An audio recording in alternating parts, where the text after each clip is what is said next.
Hello, everyone. Welcome back to Keanu Esports Valorant. This is a lovely Saturday. It is September 23rd, and we are here for the second Red Bull Campus Clutch Canada qualifier.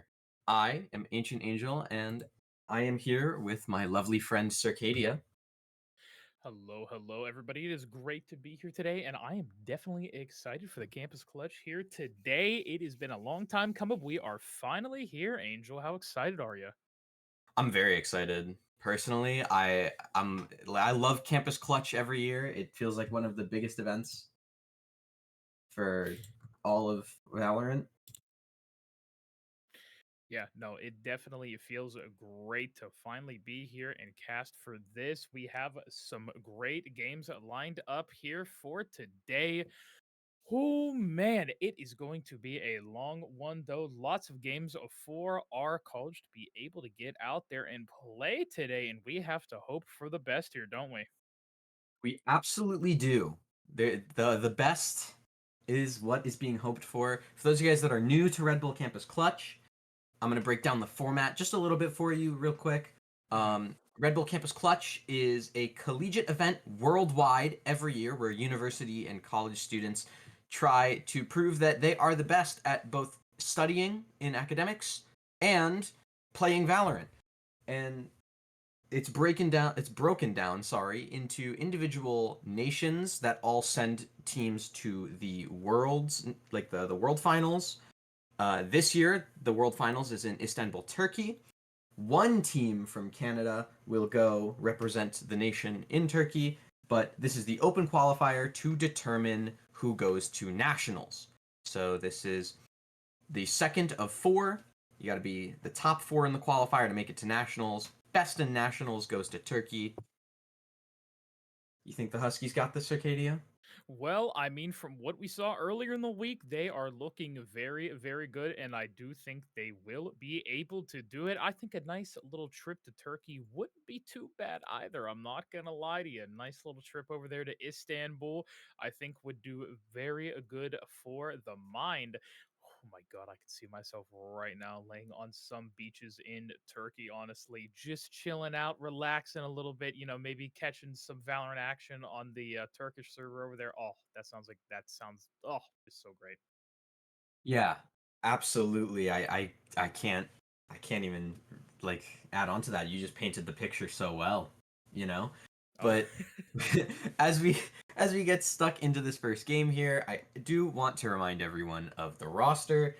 We have, of course, Bondo, the IGL, the initiator player. We have Savo, Jet Extraordinaire, Duelist, Anonymous, you know him. He pulled off some crazy clips Mhm. last time we were both casting. Had a day. You got Chris M on controller, Senjon Sentinel. Don't underestimate them because their firepower is insane. Oh, They're definitely. not on Jet does not mean they don't frag. And then of course you have Tiny rounding out the cast. He's on that initiator. You're gonna see him on the breach. He's insane. You see him on the breach. You're probably gonna see him on the KO. And it seems that our first map has been selected. Our first best of one is going to be on Ascent. Yeah, I am definitely excited. I know me and you talked a little bit earlier in the week about running some Ascent. I believe we only got to watch two Haven games, which was a little bit sad for me, but I am really excited for some Ascent, one of Keanu's best maps overall. So, how could I not be excited to watch this? Yeah, I mean, this is such a treat. Keanu, they're the best on Ascent right now. Like they're one of the best doing it, man. I've seen these guys. They're so insane. Bondo does this thing, and I don't know like where he got this idea from, but it just works. Where sometimes he's just like, you know what, Savo, let me take the op on defense. And I'm telling you, man, this Sova op cooks. There's something about it. Well, I am definitely excited to see what they will be cooking. I mean, honestly, like we said, we saw them go 2-0 earlier in the week, honestly, or well, I mean, technically, 1-0 and 1-0 against both what was it? I was Ball State and the Terps, if I remember correctly. So that was just wonderful to see. And now that we have them out here for this is the big leagues, though. They really need to lock in for it this weekend. Yeah, I 100%. I believe during the first round of Canadian qualifiers for RBCC, they actually had a little bit of trouble on Haven. So I think it's good to see that they're leaning more into that Ascent because it is just such a strong map for them. Um, I remember a couple of those games last weekend went really close. It was like you had like overtime games. It was the whole 9 yards. So I would love to see what they're able to put together here for this Yeah. second. What do you think they're going to be running as far as comp wise? Because I remember we were getting, I believe it was Senja on the Astra as well, which I really was enjoying watching. I honestly, oh my god, he looks so good on the Astra. Yeah, that was Chris M on the Astra. You're probably going to see what is considered the default Ascent comp from these guys with one small change, and that's Chris M on the Astra as opposed to him being on the Omen. You're going to see Sabo on Jet, Bondo on Sova, Senja on Killjoy, Chris M on Astra, and then Tiny on the KO. Man, KO is so great. That oh man, I absolutely have been loving KO. I've been trying to run KO a bit myself recently. I don't know. There's just something about KO. You know what I mean? It makes me so happy to play that character. Yeah, KO's I love KO. I can't play him. I just don't have the aggression for it. I'm a very passive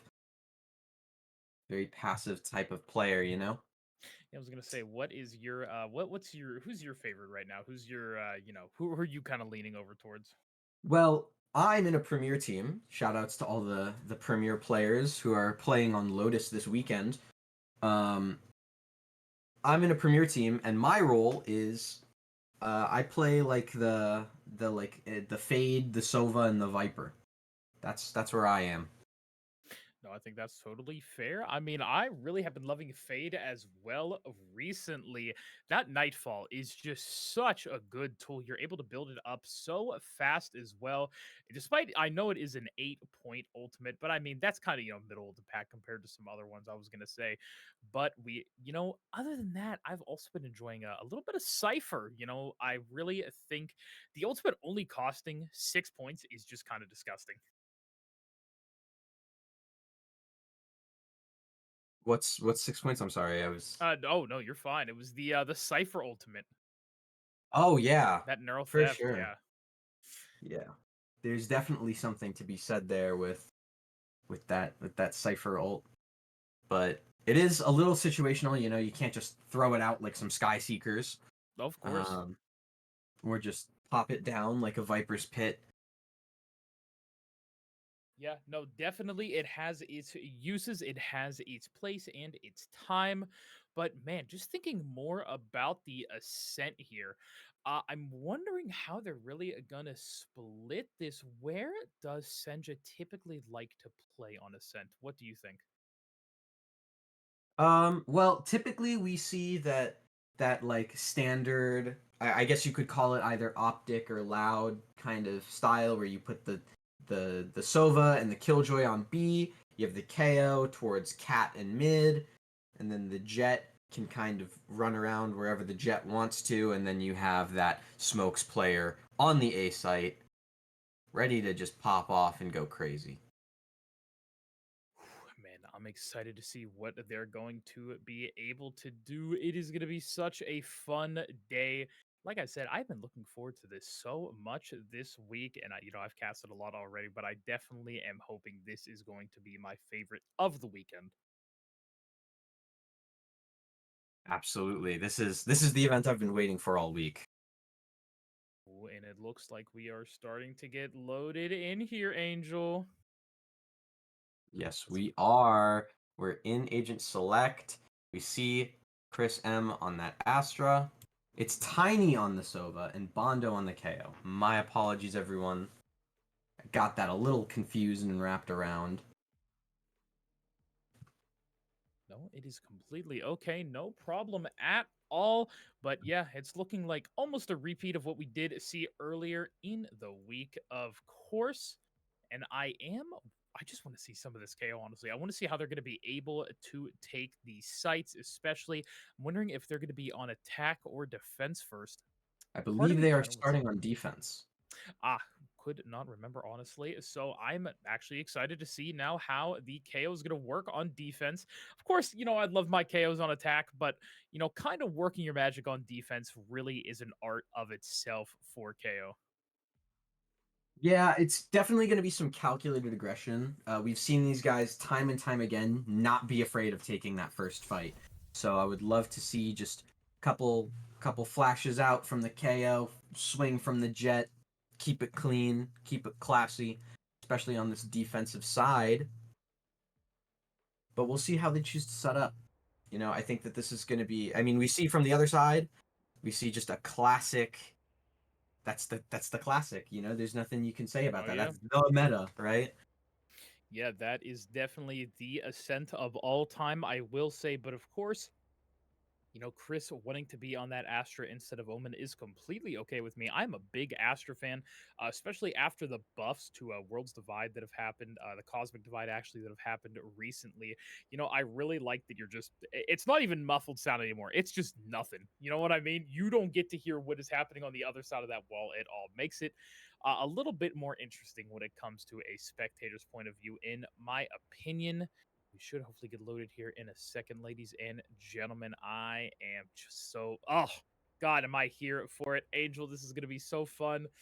Oh, and I hope everybody out there watching is excited as well. Yeah, I mean, this is an absolute treat, right? Seeing Keanu on what feels like at this point their home map of Ascent. You're gonna be able to play at their finest, and we see this exact setup that I was talking about. KJ headed towards B/mid.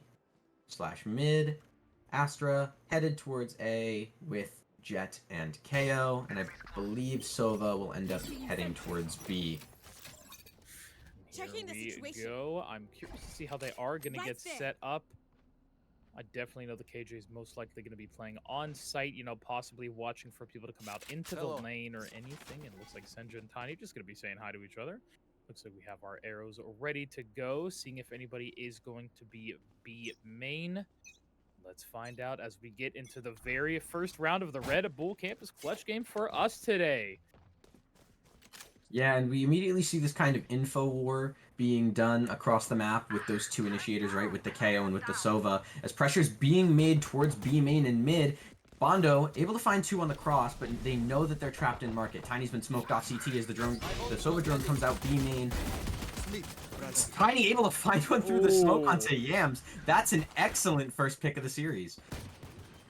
That was wonderful to see, and now Spike planted. And going down, Spike is planted there onto B side as every member is trying to get back over here. Let's see if anybody's in main. No, it looks like the entirety of the other team is going to be on site right now. Going on out. 3 people suppressed though. Chris M dies, but Tiny finds 2 more. Cedric finds 1 as well, and that is a beautiful closing out to this round to start us off. Wow, what a retake. They just, everyone Keanu was like, we got the retake, we're fine. Just let him get the plant in, let him have sight. May the wind guide your blade. Yeah, I mean, I don't blame them at that point. Tiny being able to get that early pick, and then just having the rest of the entirety of the other team just sitting on site allowed Keanu to just take the site back so effortlessly. Tiny waiting for the dart and everything, and then KO's knife, of course, going to be suppressing 3 members there. You'd love to see it. Let us hunt. Absolutely love to see it. We got going on. Tiny maybe looking for an arrow. We do see the other Sova actually arrowing mid here, so they might try and open that up. That alarm bot has gone down in mid, so they do not have any knowledge or information about what's about to happen. Bondo able to find one on the jiggle, and Tiny with this Ares in B main, able to get a little bit of spam out. Unsure if it's connected though. Now he just waits shock darts. Almost looked like it did there. And now I'm wondering, Senja is watching his market right now. Hopefully nobody coming up through mid. We see Bondo here as well. It looks like maybe an execute onto A here is about to happen. I'm curious. Chris M suppressed right now. No stars or anything going to be coming out. There's the knife as well from Bondo. Not finding anybody, but it looks like maybe it's a cat push. It could be, but pretty able to find one onto Bondo in mid, as now they have market control. Sova darted, so Tiny has to hide behind those boxes, and two have been caught out. And Mahal with the swing and hit on the Senja, but Tiny with a huge 3K from the Ares. Come on, Tiny's heating up, and now it's Tiny and Salvo. 2v2 with the ace for Tiny on the Ares. That was too cold, my man. Talk about a comeback there in round number 2. Tiny showing off those skills with that Sentinel of Light Ares. That was disgusting, putting on a show for us already. And if that's spelling out what's going to happen for the rest of the day, I am here for it, Angel. Oh my goodness. Yeah, you know, in all of my time casting this squad of 5, I haven't seen a real day where Tiny's been the one to just pop off and have a game. And I think it would be so cool to see him do it here at RBCC. So, this is his most comfortable agent by far. He loves the Sova, he loves the Fade. So, I'd love to see him be able to do it here as Bondo takes a deep swing into mid off the back of that Sova drone. And now it seems like they're gonna have Tiny lurking in mid and Bondo towards B main. They are choosing to ping out Cat on the side of Keanu, so Chris M being aware of any possible Cat push. Tiny with these jump peeks mid. Yeah, this is great from Tiny. Good arrow mid as well to see if anybody is there. We do get one in screens. We can see the other KJ. We did have Bondo there, part of the Bulldog boys. Smoke coming out from Omen as well. Savo able to peek, gets yams, finds one. Not able to find two, though. Noob taking down Savo. It's a 1-for-1 trade there in B main. Yeah, it is a 1-for-1, but honestly, what more can you really ask for from that much of a weapon difference, right? Sheriff compared to Spectre compared to a Vandal, right? Like, it's kind of rough. Chris M able to find one, but as the trades come in, it's Bondo, and Pretty in a 1v1, he isn't able to close it out. 3 kills for Pretty on the round. That's Keanu succeeding their first round. Not too terrible, though, honestly. I think they got enough frags there. We got 4 out of 5 there, so I don't think it's too terrible, but the economy definitely looking a little bit better for the red team right now. I was going to say only one rifle for the side of Keanu so far. Yeah, for round 3, which is generally supposed to be that bonus round for the team that wins pistol, this doesn't really feel like the economy is much in their favor, and maybe that's just because there was only 2 people alive in that anti-eco. Yams able to spam out Tiny through mid. That was the one rifler as well. That is not what you want to be seeing. Of course, somebody's going to be able to go pick it back up, but still being a 4v5 in a round like this is not what you want to be seeing whatsoever. Now let's see Chris M coming up through A main. Is he going to find anything here?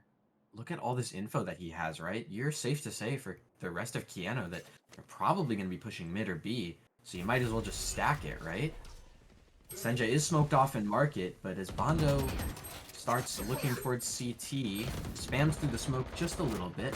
His knife is destroyed, but these cheaper weapons might be able to make an impact here as Chris M. Look at this. They're not expecting him to be flanking all the way from here, especially with no noise made towards mid. Oh. Wow. Yams, oh my goodness. These just great peaks here. And oh no, this is not what you want to be seeing. Senja gonna have to put something down. But now it is a 1v5 for Savo, and I think this Stinger may be an extra frag here. No, unfortunately, that is a flawless over there, tying up the game 2-2 right now. We have plenty of time. Yeah, I mean, Here wow, and now. an insane, Here and now. round coming out from the enemy side. Just flawless. Like the game said it better than I can. Yeah, honestly, flawless truly for them. Now, going into this round, hopefully we see a little bit better from Keanu. We do have all of our rifles, 4 Vandals and a Phantom coming on out. Chris wanting to be just a little bit different. You know, it's okay. We still love it, Chris. But looks like nobody found here. A main with that knife, unfortunately. You hear the ult word being taken B main, though. And, oh, there is that big ultimate. The null command from KO. What else is happening? The Hunter's Fury. We have a lot coming out. Actually, Tiny able to get one. Finds 2 as well, but gets traded out. My goodness, Angel. Yeah, wow. I mean, what an amazing sight hold from Tiny. He's able to equalize the numbers, so it's a 3v3 retake. You still have that KO initiator utility. We saw that characteristic aiming aggression that I was talking about. Bondo is traded out by iNoob. And it's Savo and Chris M. 2v2 on the retake. They know that Savo's from main. Suppressed him so he can't dash away. KO pop flashes lane. Last player standing. Time is ticking. Chris M. isn't able to find it. Got tripped up by Mahal just running back stairs and couldn't get the spray transfer in. Unfortunate there. I honestly thought one would have been sitting on the back of site as well, so I understand. But seeing everybody like that, just a shame he wasn't able to find one at all. But it looks like Tiny actually going to be part of the Guardian Gamers now. Let's see if we can get some nasty one-taps here with it. What are you thinking? Yeah, I think this is... The Guardian is not my weapon of choice, but it is definitely, like, useful. Heading to You the can above. find absolute insane use cases for it. We've seen some pretty insane clips on maps like Lotus with the Guardian. Of course, you have all the sheriffs for the wall bangs and for those, you know, crispy one leagues, as the kids say. So I would love to see what value they're able to find from those. As we now see Senja and Bondo doing this characteristic, like, bait and switch on B, and Savo with the shorty up cat doing another bait and switch. Wow, so really the only place that kind of goes unheard of is A main with Chris M. And Bondo a little greedy on that peak. Oh, if only he waited. But Tiny is able to find Ukes in towards tree. And now it's just Senja alone, but Chris M suppressed on the other side. They kind of have full map control on the attacking side. Let's see now the alarm bot. They're full executing right now on to B. Here they all come. Savo actually able to 30 grab seconds that left. Vandal. Nice. Here's a 3v4. They do have time. Spike's about to go down. Here's the plant. Spike planted. Here we go. Let's see how the retake happens, if they're going to be able to do it, or it does end up breaking. Chris able to actually find that refrag, and now it's a 2v2 here. Went on the back stairs. There we go. Dash out from Savo. Be rough. Oh, from lane, Mahal takes down Savo. I thought that was going to go a bit better. Don't stress if I die. Yeah, but this team play between Yams and Mahal has been pretty insane. It feels like in almost every round they've won, it's been like those two alive at the end, right? Like these two are just nigh unkillable with rifles in their hands. Now that we see an actual goodbye coming out on the side of Keanu, hopefully you want to see some different looks. We see kind of now the KO and the Jet on Keanu looking in towards mid. Savo and Bondo hopefully able to do some characteristic aggression. Pop flash into tiles, able to find one on Savos. Bondo's able to find one on the Yams. The Hunter's Fury comes out, isn't able to connect any kills, but is able to get a couple tags, which means that everyone else on the enemy side is pretty low. I was going to say that is going to be some really nice damage there from those tags. Like you said, intel as well. Now let's see, Chris M playing around Gelato right now. This is such an interesting angle to be playing. How do you feel about this? I love this angle. This is amazing. The amount of information that you're able to supply to your team by playing this far up on A. You know they're not A main. You know they're not top mid, right? You kind of give your team that full map control. Now, Chris M does start to back off a little bit off the back of that first kill, right? And you only have Tiny jump spotting being made. Bondo's able to find Mahal, trying to sneak out through tiles, and he's able to get a third onto Ukes. That's a third round for Keanu, and that's a wonderful recovery after losing, I believe, 4 rounds in a row, right? Yeah, definitely a better look for them 4 rounds in a row, like you said. Now that the eco's improving a little bit, so is the morale and the plays as well. That is definitely what you want to be seeing if you are a Keanu fan here. Yeah, that is just such a good round from them, right? That the KO pop flash into tiles, Savo able to find one, and then Bondo able to find one from top mid, I believe. Just huge opening picks for this round. Bondo is able to spot out the KJ, and he goes immediately pushing through this nebula. The turret doesn't spot him either. Yeah, very nice for the turret not to spot him. Let's see now, Savo watching Cat right now, seeing if anybody's going to walk up at Bondo as well, having a complete lock on B main here. Yeah, and look at how the KJ is set up. Look how Senja chose to set up this round. We see with the turret still providing that mid control, right? Still providing the watch for the cross into market, but the alarm bot is in towards tree. So maybe that's just a read, or maybe they just want to have that mix up of utility. Chris M does close that door from market in towards the B site, and you really just have Bondo here. So if the enemy team chooses to push B main, it all falls to Bondo. Chris M does start to take a look back as soon as I say that, of course. The reclear still only finds the KJ. It seems that they're choosing to play pretty passive this round, and we're seeing a lot of radio silence. 30 seconds left. Nothing really happening at all. Savo may be looking for anybody to come into this smoke, but not going to find it. Looks like an execute out onto A. We've seen Omen. Molly comes down as well. Really don't want to give any kills here. It's actually going to be 3 for 2 right now. It's going to be a 3 for 3, and let's see. 10 seconds Only left. KJ is left. We know she was B main. Where's she She going to doesn't go, have though? time. Yeah, Last looks like, player she was standing. able to get that Vandal, but it's going to be a 1 round here for Keanu, tying it up 4-4. Yeah, that's an excellent conversion, right? Just being able to say, you know what, we probably have the advantage in terms of economics. Let's just get Gun here. the win, get our dub, call it a day, play passive, play angles, play numbers. And now we see Sava with this op looking to peek in towards tiles. I wonder if Tiny is going to send a dart tiles as well for him. This is going to be a super interesting peek. I've needed to see this Savo op, right? This is I feel like almost like his key attribute is just his ability to just get these insane picks. Here we go. Let's see what they're going to be able to do here. Retreat from Cat for the time being. Playing in that smoke is a little bit rough, I will say. Not ready yet. There's that recon bolt going out as well. Feeling where Tiny was there for a quick moment. Senja, though. Oh, we see them actually in main. We see Omen. See now, Chris M unfortunately going to lose that duel. That was a little bit rough. Yeah, and I mean, that succeeds so much control, right? You lost your smoke, so you don't really have an avenue. Bondo tries to peek deep into tiles, but Noob is able to find him. Senja gets double swung B main, and now it's a 2v5.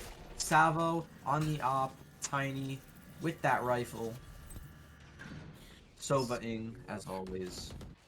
Rough indeed. I don't even know if they go for this. I think this is a save call.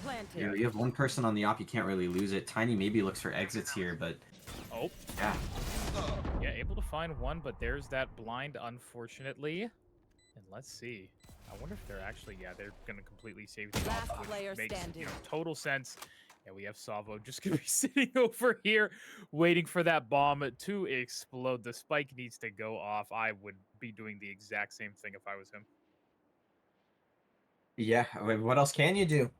You have an op. It's a 5-man alive on the retake on the enemy team. You don't go for that. Not even Demon 1 goes for that. They're hunting though.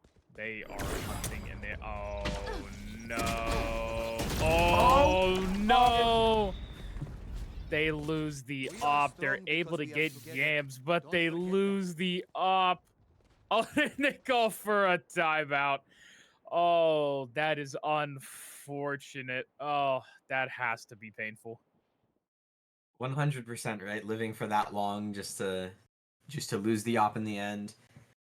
Definitely hurts to part ways with that op, especially as you spent the first 8 rounds without it and you finally brought it out and it doesn't even see any action. I think it got like 1 shot off before it went down.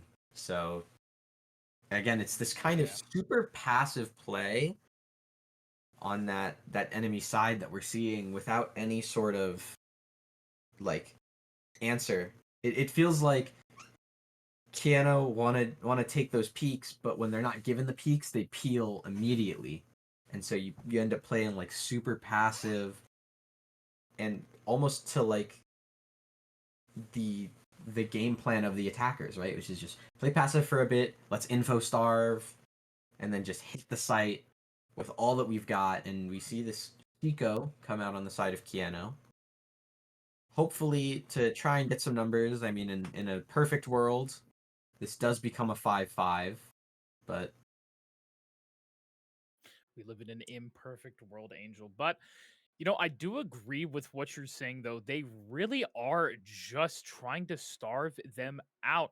So much utility used here from Keanu early.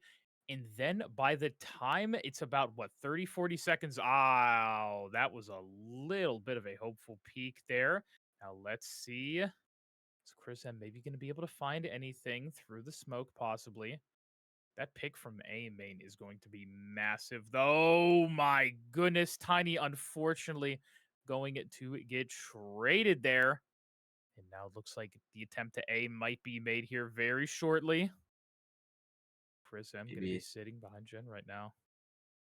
Oh, what a swing from Pretty, right? Just super clean peak. Senja able to find 1.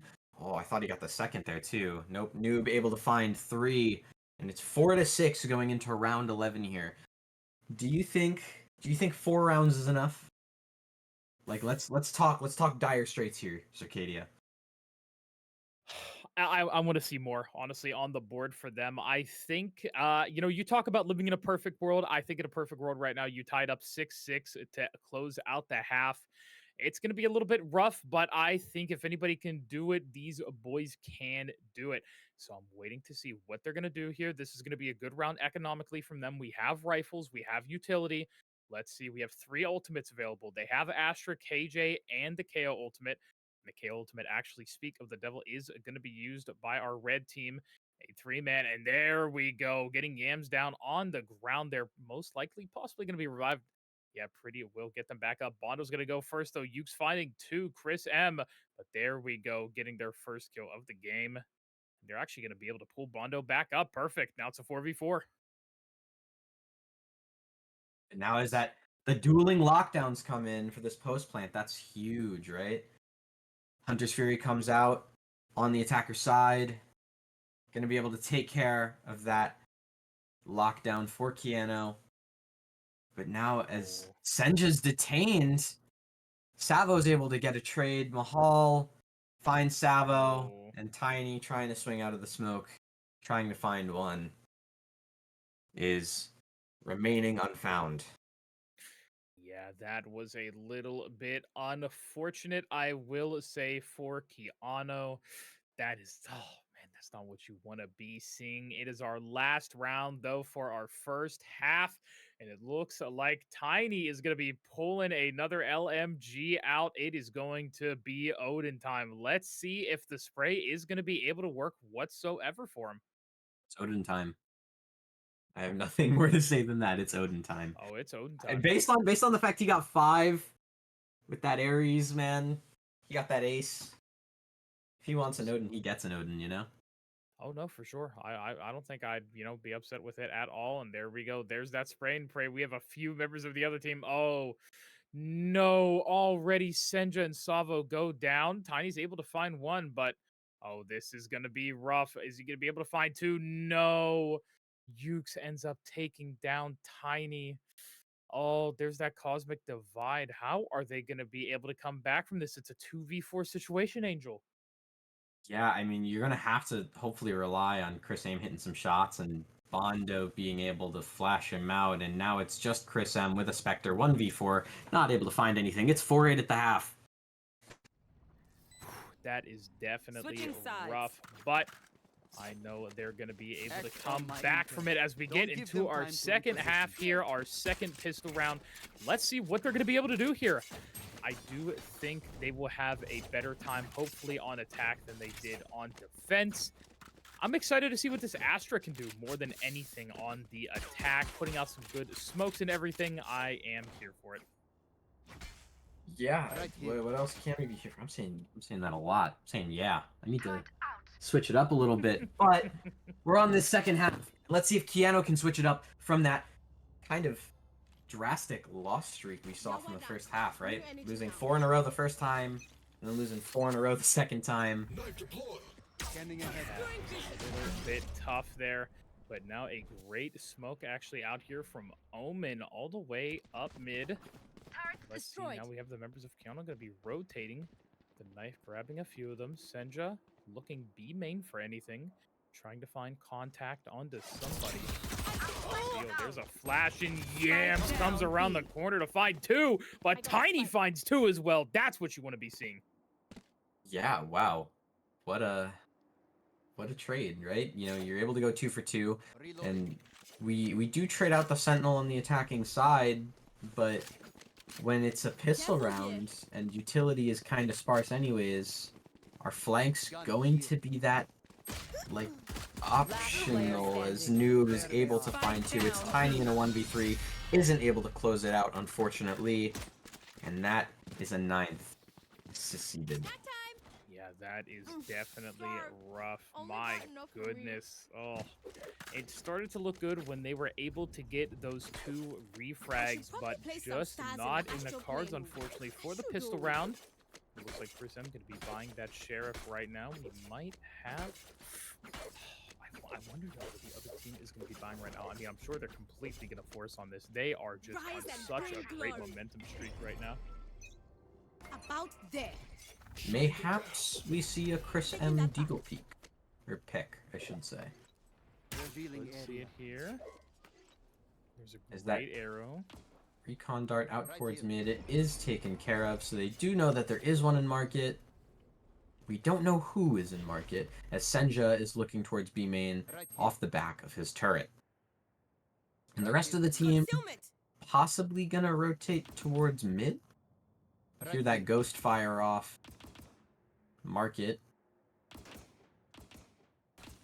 Yeah, we It's do now have those. time for Keanu to walk up towards Cat, and Senja and Bondo are able to combine in towards Pity. Ukes is able to find one onto Senja, and Ukes swings out for an insane... Don't give him the ace, not like this. Savo, you've got a Spectre on you. You know, the KO's playing in towards A, the KJ also in towards A. Yams stealing the ace. That was honestly beautiful, though. I will say at the end of the round, it was starting to get close there. I didn't know. Oh my god.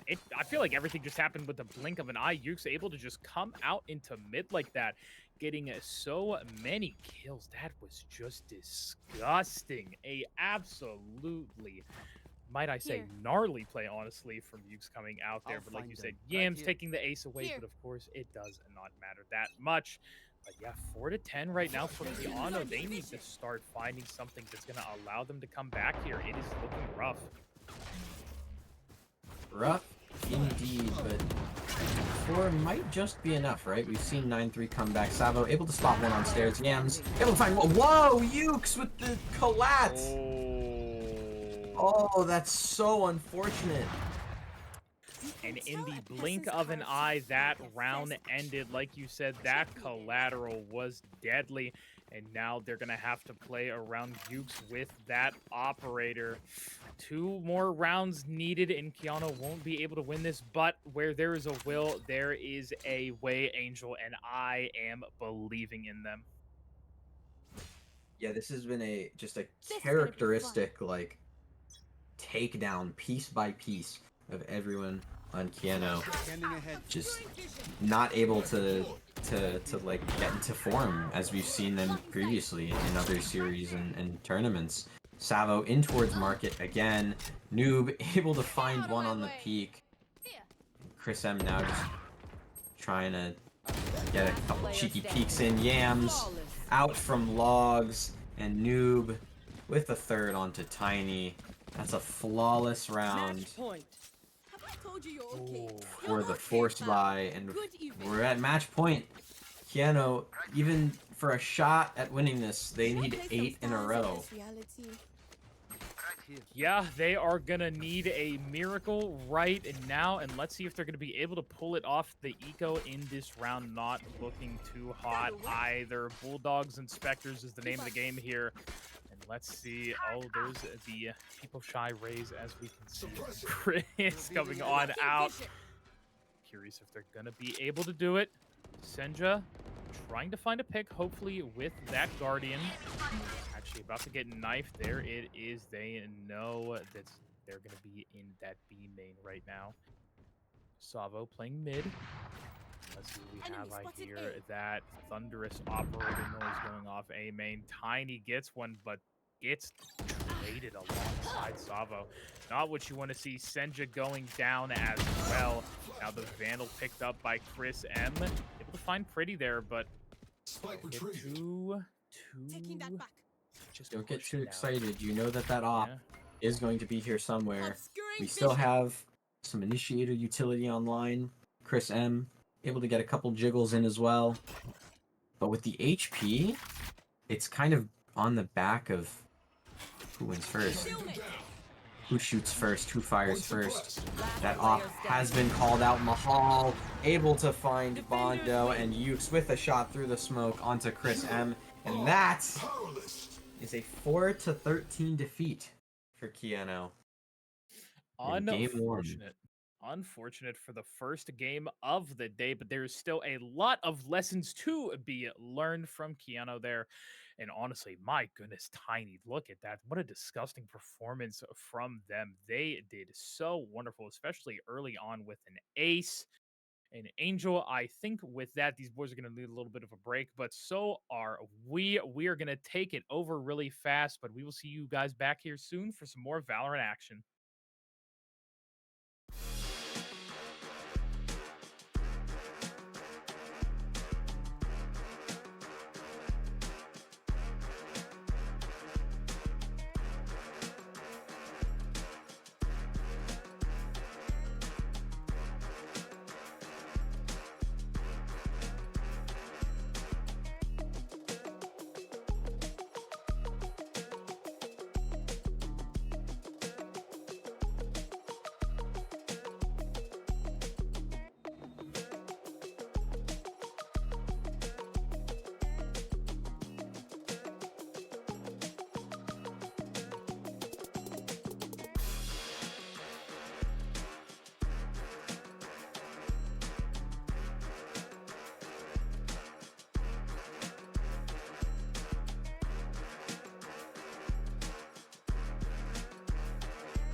Hello, everyone, and welcome back to Keanu Esports Huskies Red Bull Campus Clutch Canadian Qualifier number 2. We are here with our map 2 against UBC Blue on Breeze. So, Katie, are you ready? Yeah, honestly, I am definitely ready for this. I think it is going to be a whole lot of fun. Not the biggest fan in the world of Breeze, but I do think the map adjustments that were made pretty recently to it have kind of, I will say made it a tiny bit better, at least in my personal opinion, playing against it. I honestly, the changes feel so weird to me. It feels like a completely different map playing on it. Um, I don't know. How do you feel about the changes? I think that the changes are fine. Breeze, I think, still has a lot of issues, especially revolving around the B site, but that was there before the changes, anyways. So I'm kind of indifferent to the changes personally, but we are here in Agent Select on Breeze. We see this comp coming out for Keanu. It's Tiny on Yoru. We have a double duelist comp with Yoru and Jet, Bondo on the Sova, Senja on Cypher, and Chris M Choose your solo agent. Viper.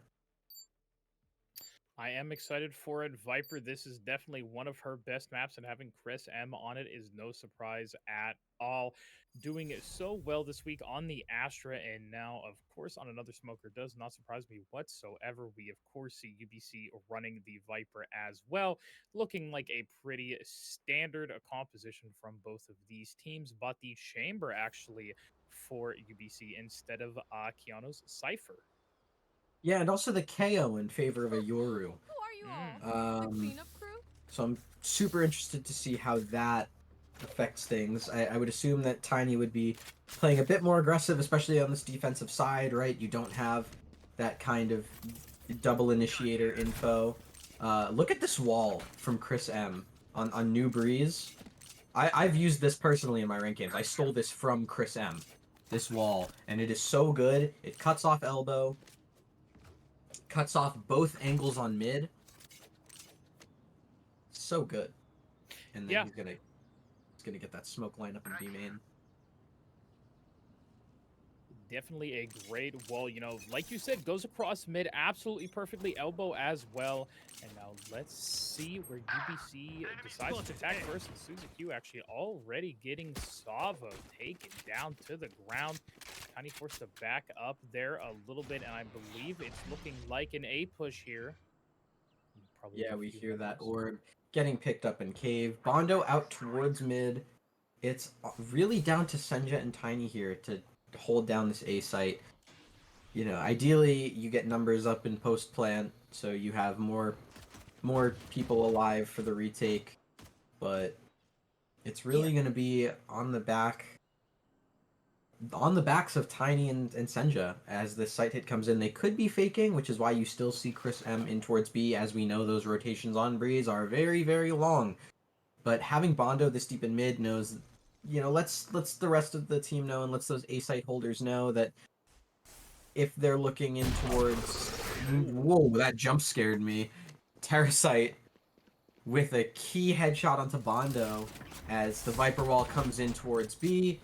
Tiny, couple 30 taps. seconds left. Chris M, is he able to get the Sova? He's able to find CNM, but Terrasite Planted. responds back. It's 2v4 on the retake. Tiny looking in towards this flank coming from B main.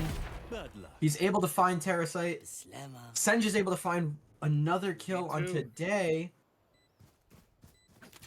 It's going to be a 2v2 now. Let's see. Are they going to be able to do it in time, though? Wall goes up from Viper. Oh, they're going to One have enemy aggressive remaining. here. Tiny finds one and finds the other. Blue and Suzy Q both going to go down. That is what you want to be seeing. Let's go, Tiny. What an amazing 3K out of the Yoru, right? I mean, I'm not gonna lie, going into this, I've seen them play on Breeze before. I haven't casted their Breeze before, but I've seen them play it, and I don't think Tiny was playing with them at this point. I think it was Ebb. I think they had a sub out, and so I think Ebb was the one on the Yoru, but he was like, I saw the vision, I understood what the comp was meant for, and now see Tiny coming in on this Yoru. You know, I think he's in a position to get a lot more frags. You're gonna see some tiny numbers, and it's good that he, you know, started off kind of hot on Ascent. Savo is able to find the first pick with that Marshall just spamming through the wall onto CNM.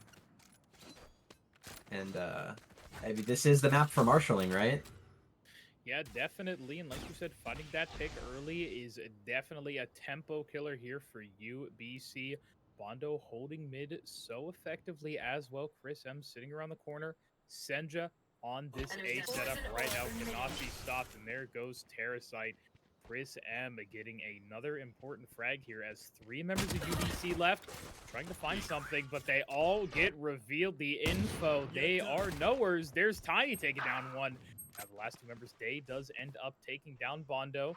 Don't get too aggressive now, guys. Day still could honestly come back, but now it is a 1v4 scenario. This is going to be a little bit rough for your neighborhood-friendly KO, but unfortunately, Suzuki going to go down, and now it is 2-0 to the side of Keanu. Screw up and they're on us. Wow. Super clean round. An amazing anti-eco.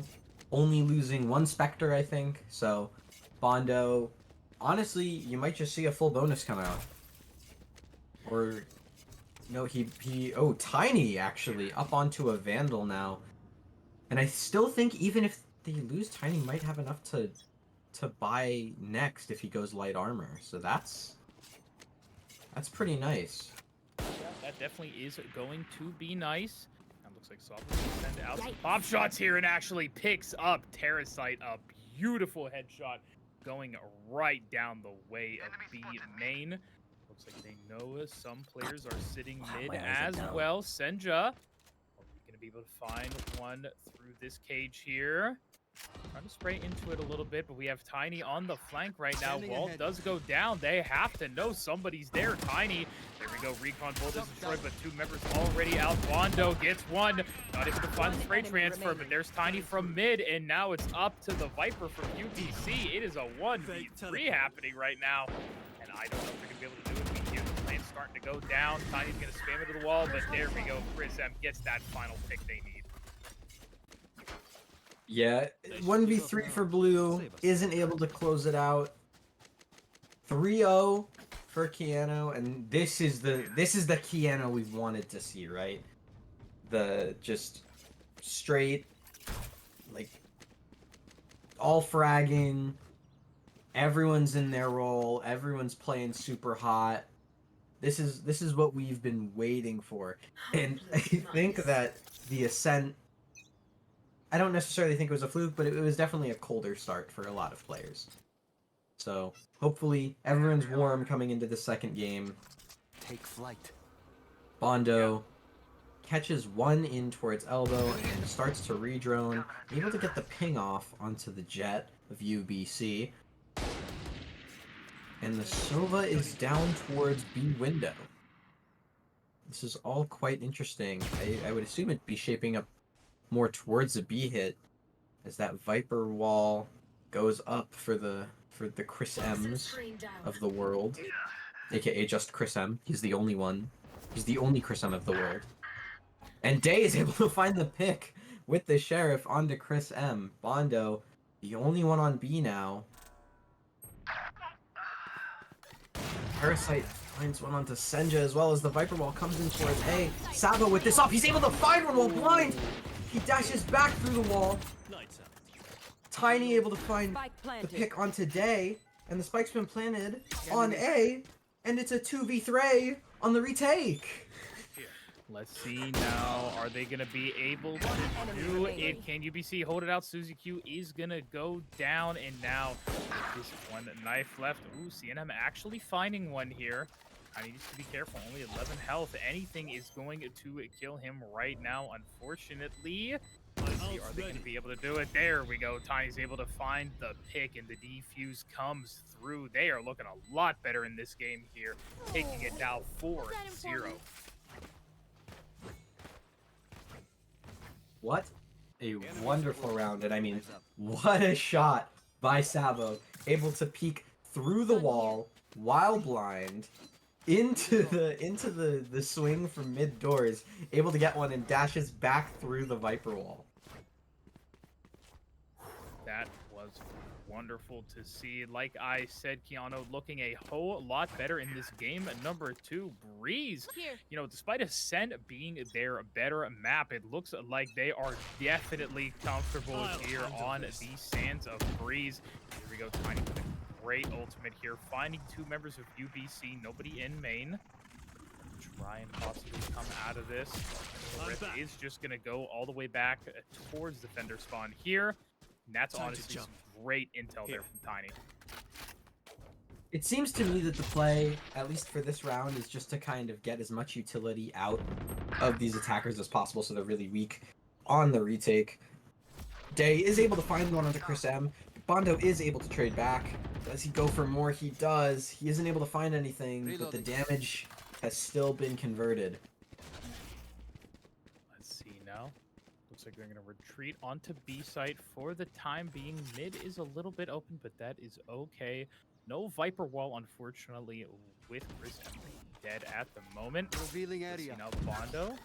Recon Bolt is out. Are we going to be able to see anything? It's not looking like it. The push a little bit delayed. I believe that's both shock darts now from UBC used as well. And now 30 seconds left on the clock. Where's 30 the attack seconds gonna left. come from? No eyes on mid just yet. But it looks But like we do have Senja here kind of fully locking down the A site. His top mid has been taken. Terrasite able to find one onto Savo. And it's really on Tiny to make sure that things don't get too out of hand. Bondo able to see Terrasite, and he does get the 10 kill. seconds left. Spike's being planted on A. Spike planted. Tiny and Senja are here. Bondo still rotating over, but he should get there in these next couple of seconds. So this retake really needs to start off, and the flash comes out for Tiny, the dart comes out for Bondo. Senja still watching mid.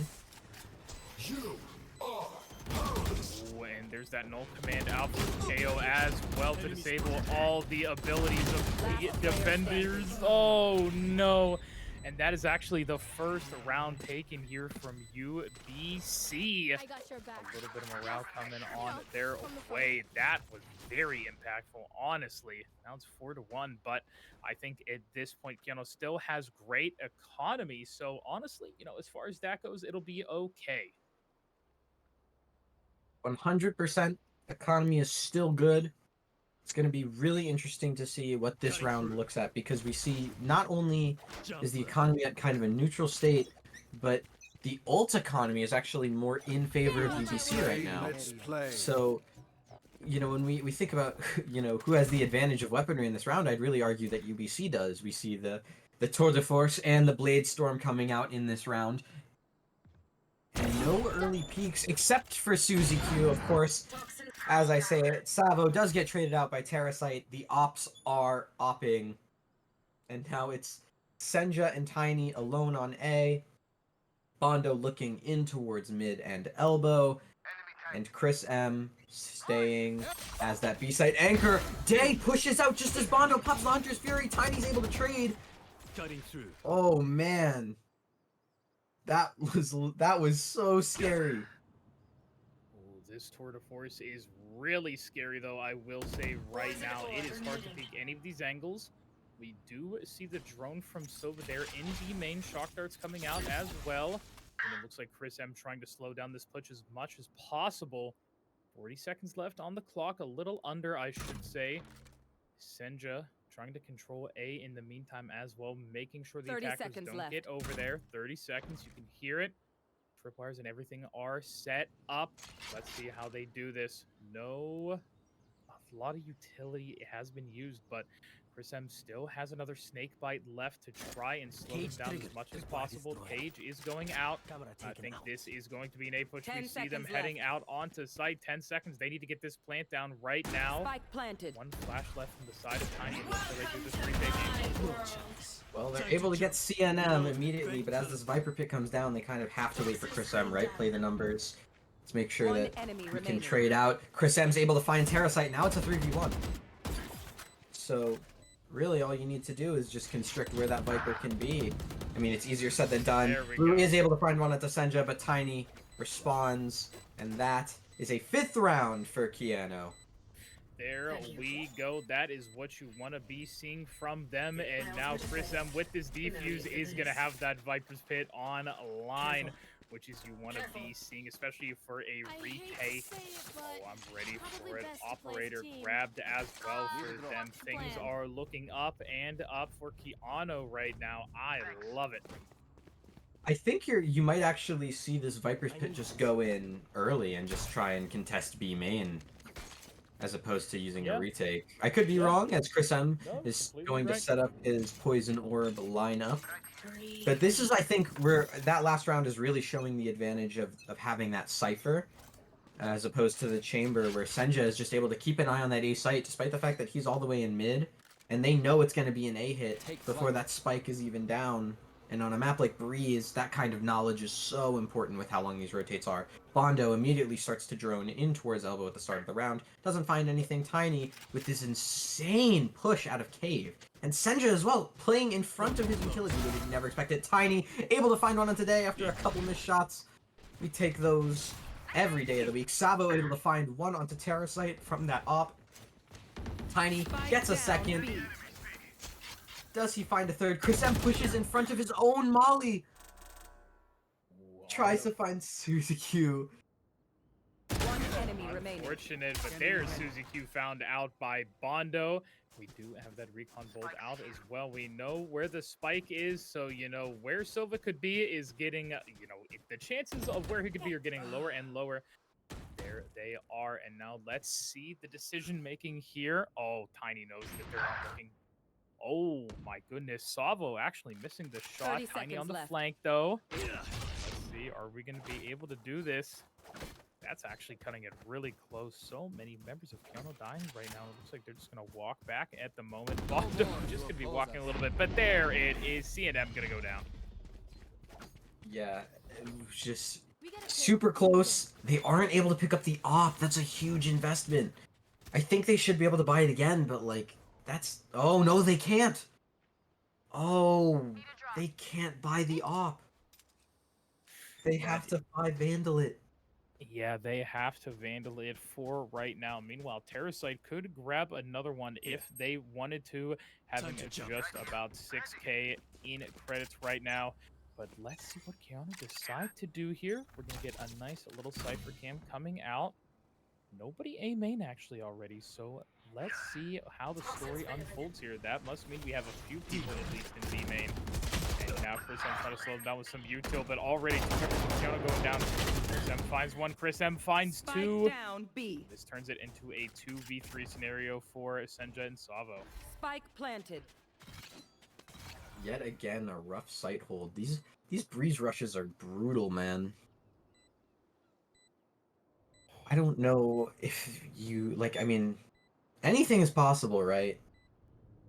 This is a 2v3, but it's still winnable, but it's so rough. Someone is B. Last player standing. CNM able to find one onto Senja, and now it's Sabo in a 1v3. Terrasite able to find it and convert, and that's a team ace for the attackers. What do you say, drone? Great job by them. Honestly, a really good execute onto that site. They got on before Keanu even knew that they were there. We saw Tiny and Chris M go down like that. Chris with some really good frags, but it wasn't enough, unfortunately. It looks like we're going to have maybe 2 rifles spot. I saw Savo hovering it there for a second. Is going to buy the Guardian actually instead with Tiny on the Vandal at the moment, and the rest of them just going to be on pistols. I think that makes sense. Savo is 2 away from the Blade Storm, so even if he's able to only find 1 and then he dies, he gets that Blade Storm for next round. He doesn't have to invest. Revealing area.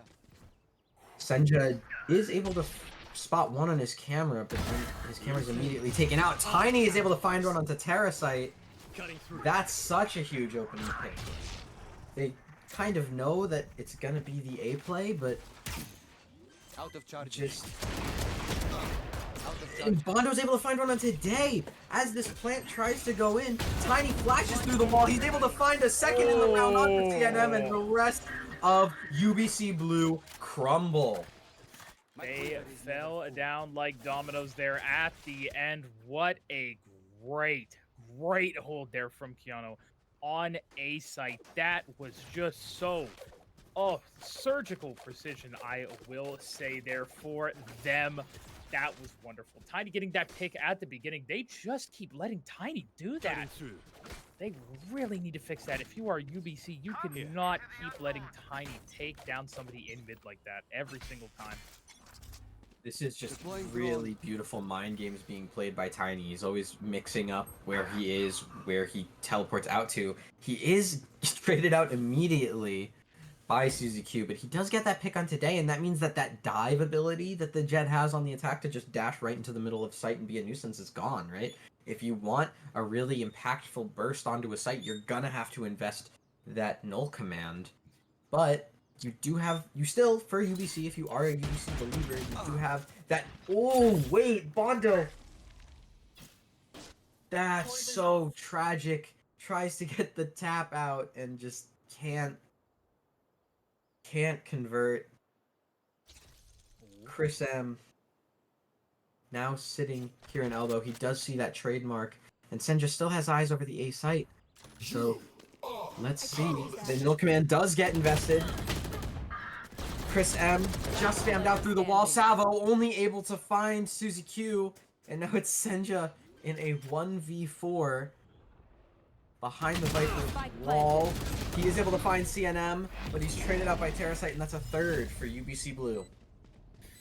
Ooh, still not terrible though from Keanu here. 7-3 at the moment. Only a few rounds left in the half. If you are a Keanu believer, you definitely want to be seeing those rounds taken. Possibly a 9-3 going into the second half, which I feel wouldn't be bad at all. But what a close game it's been so far. Tiny absolutely popping off, as you can see. 14-3 and 3. Absolutely going wicked with this Yoru. Yeah, and I feel like even when he's dying, he's still getting one in the round, right? Like he's only getting traded out.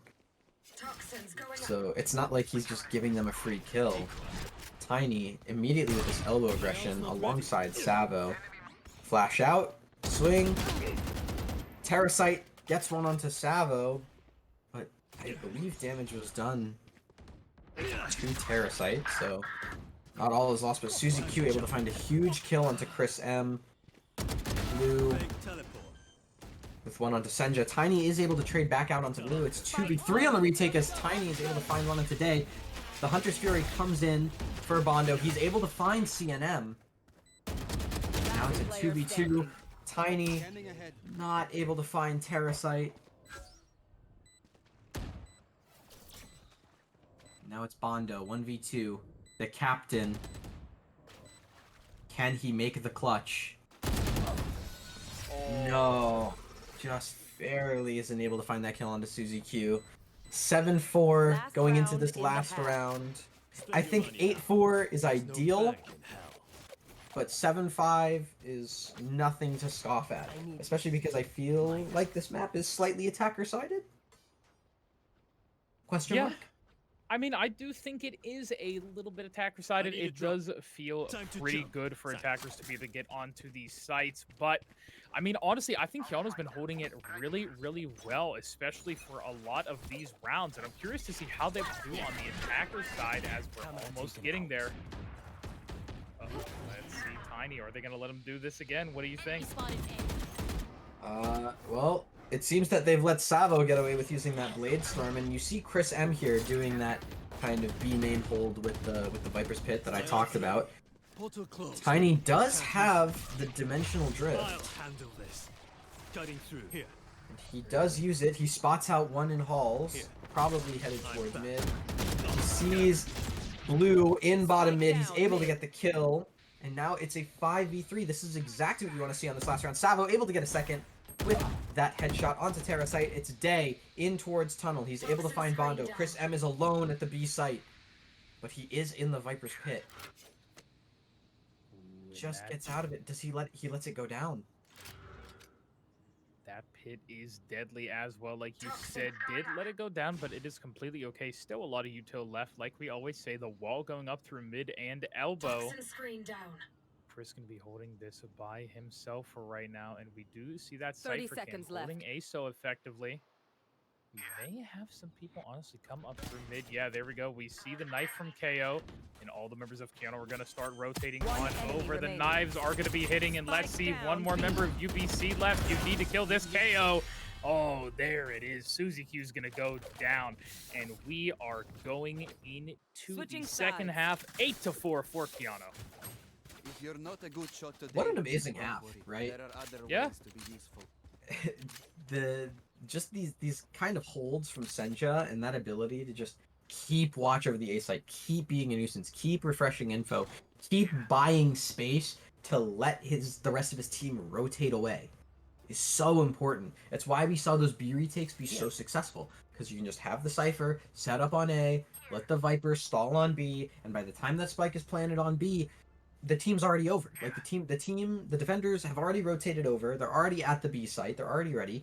We don't really get that space with the chamber. But what this chamber lacks in information, he makes up for in firepower. Revealing area. So we'll see what the French Opper is able to accomplish on the defense side. Now, Savo and Tiny do get spotted in mid as this B site hit comes through. Back site has been cleared out by Chris M. And it seems to be a full 5-on-5 retake. There we go. They do spot out Tiny. I don't know who else from Keanu got spotted. Senja is watching from mid to see who comes on through. Let's see. Day able to pick up Chris M. 4v5 at the moment, and there we go. We are just going to keep trading back and forth. A bunch of members coming through. Parasite One is enemy going to go remaining. down there for UBC, and that's the last member. Keanu's able to hold it, taking the pistol round here in our second half. A bow and arrow is old-fashioned. What a well done pistol, right? Just get a couple little bits of info in mid. We see that we see the Cypher use those cages, blocks off Nest and Tunnel's vision of that mid cross towards A. We see just like this kind of forced errors out of UBC, right? Keanu with such good utility forces UBC to overpeak, give up a couple of kills, and then they're able to just collect on the B site and win that pistol. As now we go into the anti-eco, you want to see, if you're a Huskies fan, you want to see low deaths here. You want to see as many weapons converted. Senja again throwing that cyber cage in. We see one immediately on the flank, and Bondo's now down to 40. Savo is able to find one with the Phantom, and Chris M able to find one with his own Spectre. And now it just seems like they're like, you know what? Let's just call it a day and end on A. Plant that bomb. And prevent the retake.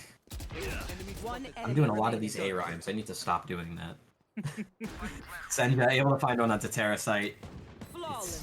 Just Suzy Q in a 1v5 isn't able to find it. Chris M, big round, 3 on the round, and that's very important for that Viper's Pit to get online early. It's just, it almost feels like a free round if you're able to get that Viper's Pit down with maybe one extra person alive and you're in a post plant.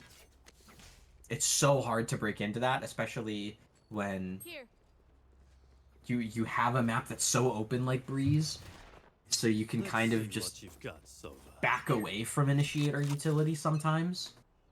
Now, let's see what they do as they go on to mid here. We see a heavy bit of mid aggression here, which I'm really enjoying here from Keanu.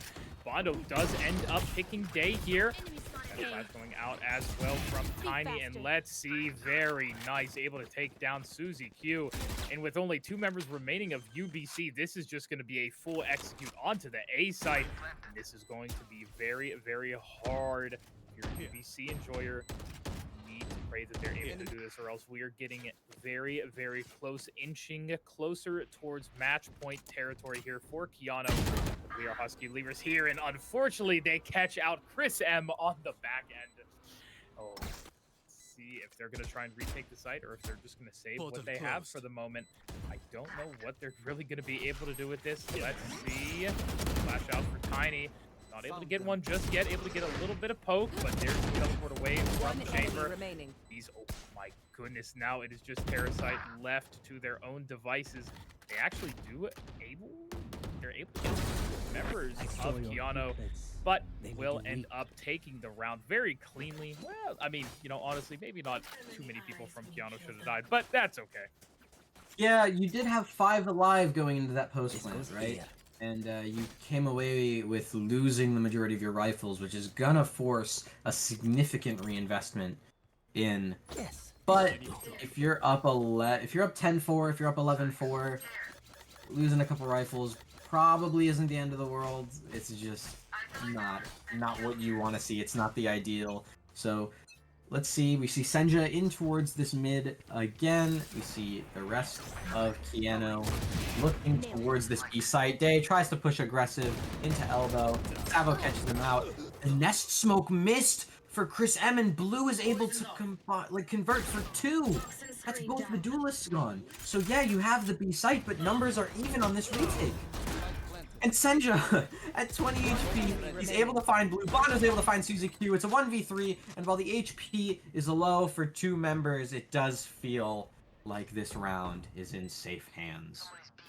When they know where Terrasite is now in that alcove going towards mid, they're all just going to be holding angles, and there it is now. Here we are, finally arrived at our destination of match point for Keanu Esports here, and let's see if the Huskies are going to be able to close this one out on Breeze, or if a miracle is possible at all for UBC.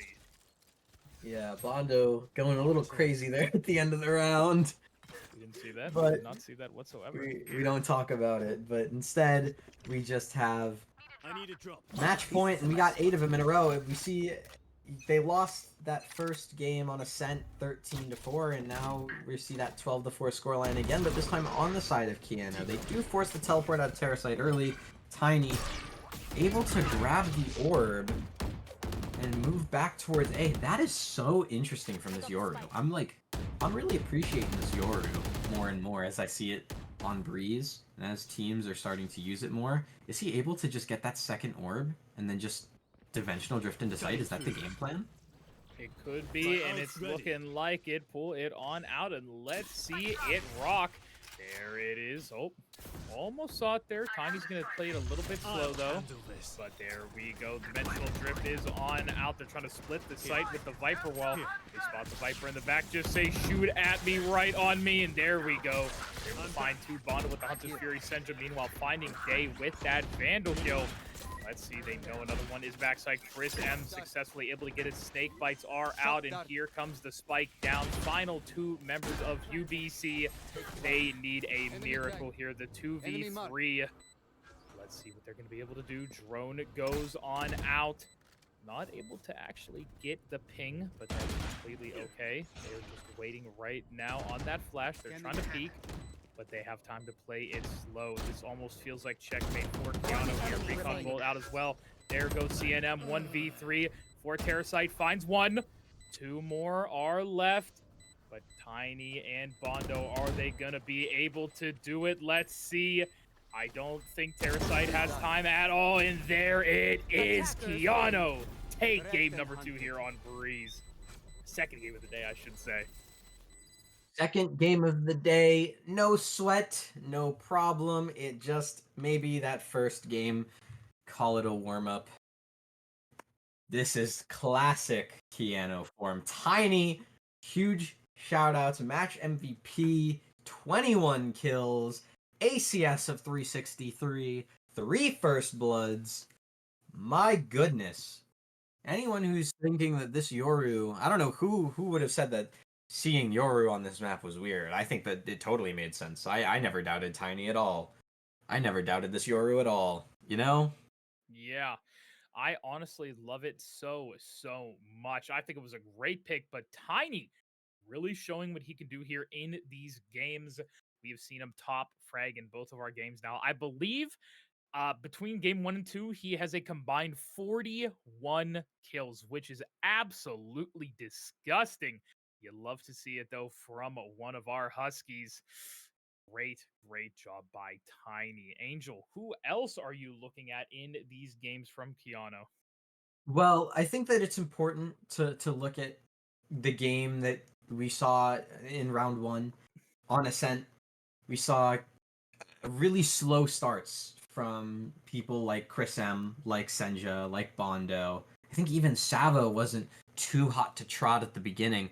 And this is kind of that core that we're talking about, right? Tiny can be dropping 20, Savo can be dropping 30 all he wants, but if you don't have that stable core behind them to back them up, they can only get you so far. And so I think to see even Chris M and Senja, even if they're not dropping 30, as long as they're keeping things stable, right? We see Senja and Chris M going about even in terms of that KD. The ACS is around 150, which means they're treading water. That's kind of all that's all you need. That's the bare minimum you need from these guys.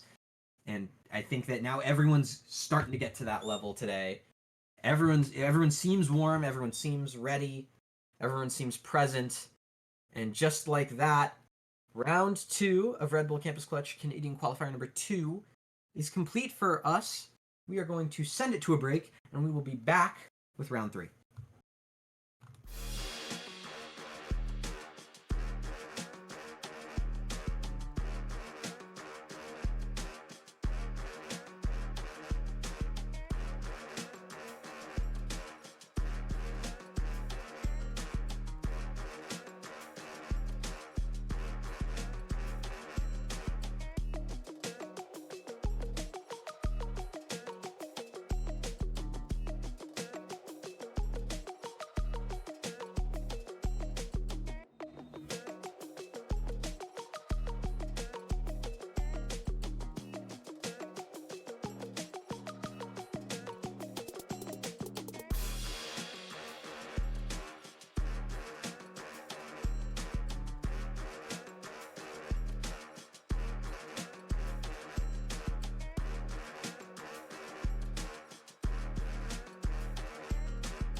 Hello and welcome back, everyone, to round 3 of the Red Bull Campus Clutch second Canadian qualifier.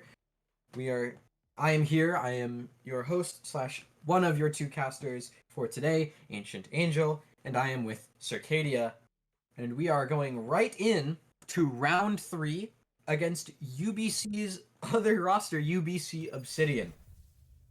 Yeah, honestly, we are getting right into it, which I am looking forward to, and we are on Lotus, which is going to be a whole lot of fun. What a comp we have as well. We have Raze, Killjoy, Astra, Viper, and Fade. I am a big Fade fan, and with how Tiny has been playing today, I think we have the man for the job out here. Let's see how Tiny gets it done with the rest of Keanu. The Huskies following right up. The pack is together. Yeah, the pack is here, and something that's, I think, interesting is I believe Tiny's best agent, or his most comfortable agent, is in fact this Fade. So I would love to see him combined with Savo here on this A site. We're going to see, hopefully, a lot of C's nades, a lot of fun. And this Astra Viper is something I was not expecting. I was not expecting to see Bondo on the Astra, but I'm here for it, man. I definitely am as well. Yeah, I think that is a little bit of a strange one. And, you know, they have the Viper as well, but Viper so insanely strong on this map. Obviously, you can see B main completely walled off along with almost all of, you know, A at the moment. Now, let's see. Tiny is going to push up all the way. There. Curious to see where they go from here, though. Looks like the Ghost, not much util bot out from Savo and Tiny. But looks like, oh, the execute on 2C. Not going to work out too well. Chris M going to find 2 picks over there. 2 huge picks, and they immediately look to take the door and possibly try and end B now that they know that the Killjoy and the Viper were both on C. But this is the thing about Lotus is the defense has a really quick rotate between B and C. So it's going to be super hard to try and catch them off. So the door might have been a fake. That's why you still see Senja looking in towards that C site. You still have a Nebula there to slow down the 3 remaining players on UBC Obsidian if they try and do anything quick. We see Tiny and Savo immediately lurk in towards the attacking spawn. B main has been cleared for the most part. It seems that the remaining players of UBC Obsidian are going to try and possibly recommit onto C. The spike is going down at this point. Tiny sending in the haunt. Not able to get a single reveal, which means most of these players are in fact playing in towards defender spawn. Chris M is able to find a third in the round off the flank. Bondo and Tiny get the last 2, and that is a flawless pistol round for the side of the Huskies. Beautiful to watch there. My goodness. So effortlessly but executed from them. The communication, teamwork, everything was on point. Everybody moving in coordination like cogs in a machine. You love to see it. Now with a pistol round 1, let's see how they're going to go into round number 2 here. Of course they will start buying. The Bulldog boys are back. Savo's going to grab one. Looks like Tiny's going to stay with the Ghost for right now, which is understandable. Just going to be kind of a util player play for Savo to be able to get these picks. Just grab info for him. And now I am ready for it.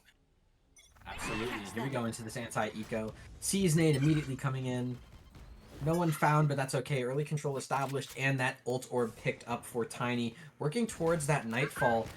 Hondo immediately able to find 1 pick onto Justin as the Rays dive in early just to try and make some pressure. Savo has a bunch of control over towards A, and we see this stack from B. We know it's a pretty common strat for a lot of teams to run on ecos just to try and get that bomb down on the B site. Chris M pushed so far up C, that gives so much info for the rest of the Huskies as we see again now this, you know, re-lean back towards the A site. Savo Savo and Tiny able to get a little bit of information. See that there's at least one there. Savo blast packs out back towards the site. Super crucial. Tiny able to get the kill onto Hummer. Savo finds one onto Biscuit. Able to find a pick onto Bondo. Okay. Chris M finds one onto Finesser. And finds another onto Aether. And that is, believe it or not, basically a flawless anti-eco on the side Yeah. of Piano. They didn't lose any guns. In fact, they only got an upgrade. They went from a Ghost to a Sheriff. Huh. Well, would you look at that? I mean, great news if you are a Kiana fan out there right now watching. I'm excited to see now what they do with this round at 3 here. I believe it was Tiny that we just saw going on to the Vandal, if I am not mistaken. You see Chris M throwing down that orb right down there in C main. So beautifully done. There. Tiny, they are going to push up again.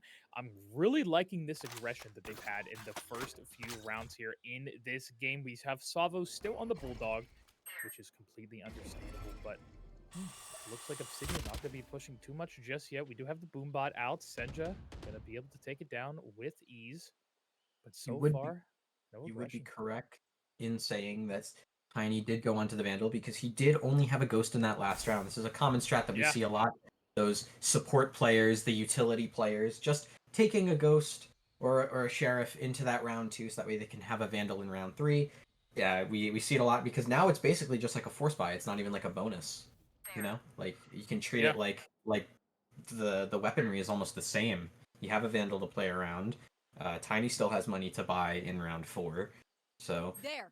absolutely, this is like a borderline even round. This is exactly what you want to see if you are a Huskies fan. Bondo keeping a close eye over the B site. 30 seconds left. And there's been no noise created so far. And of course, as soon as I say that, Tiny able to find one. But Savo is traded out, so it's a 4v4 going into these last 20 seconds. The spike needs to go down now. The hit needs to come in. It's a 3-stack towards the A site. Senja playing alone on B. Chris M rotating in, able to find one onto Justin. Spike goes down. Senja is able to find one onto Hummer and Bondo 2. First one on Biscuit. Gets the final kill on Finesser to finish the round. And that is a masterfully done bonus round out of the Huskies. That is a massive round for them as well as far as Eco goes. 4 rifles picked up on the side of Kiana, which is wonderful to see. UBC Obsidian having a few rifles for them to grab means more money in the bank for the Huskies. And that is just absolutely wonderful to see. Looks like Bondo already going to start setting up here, but yeah, what a wonderfully played round 3-0 right now. Let's see if they're going to be able to keep the momentum going. This is certainly what you want if you are a Huskies fan. The momentum is in their favor right now. I believe UBC Obsidian is now on a save or an eco as we see this kind of early C aggression. Justin is able to find one onto Chris M, which is a huge opening pick.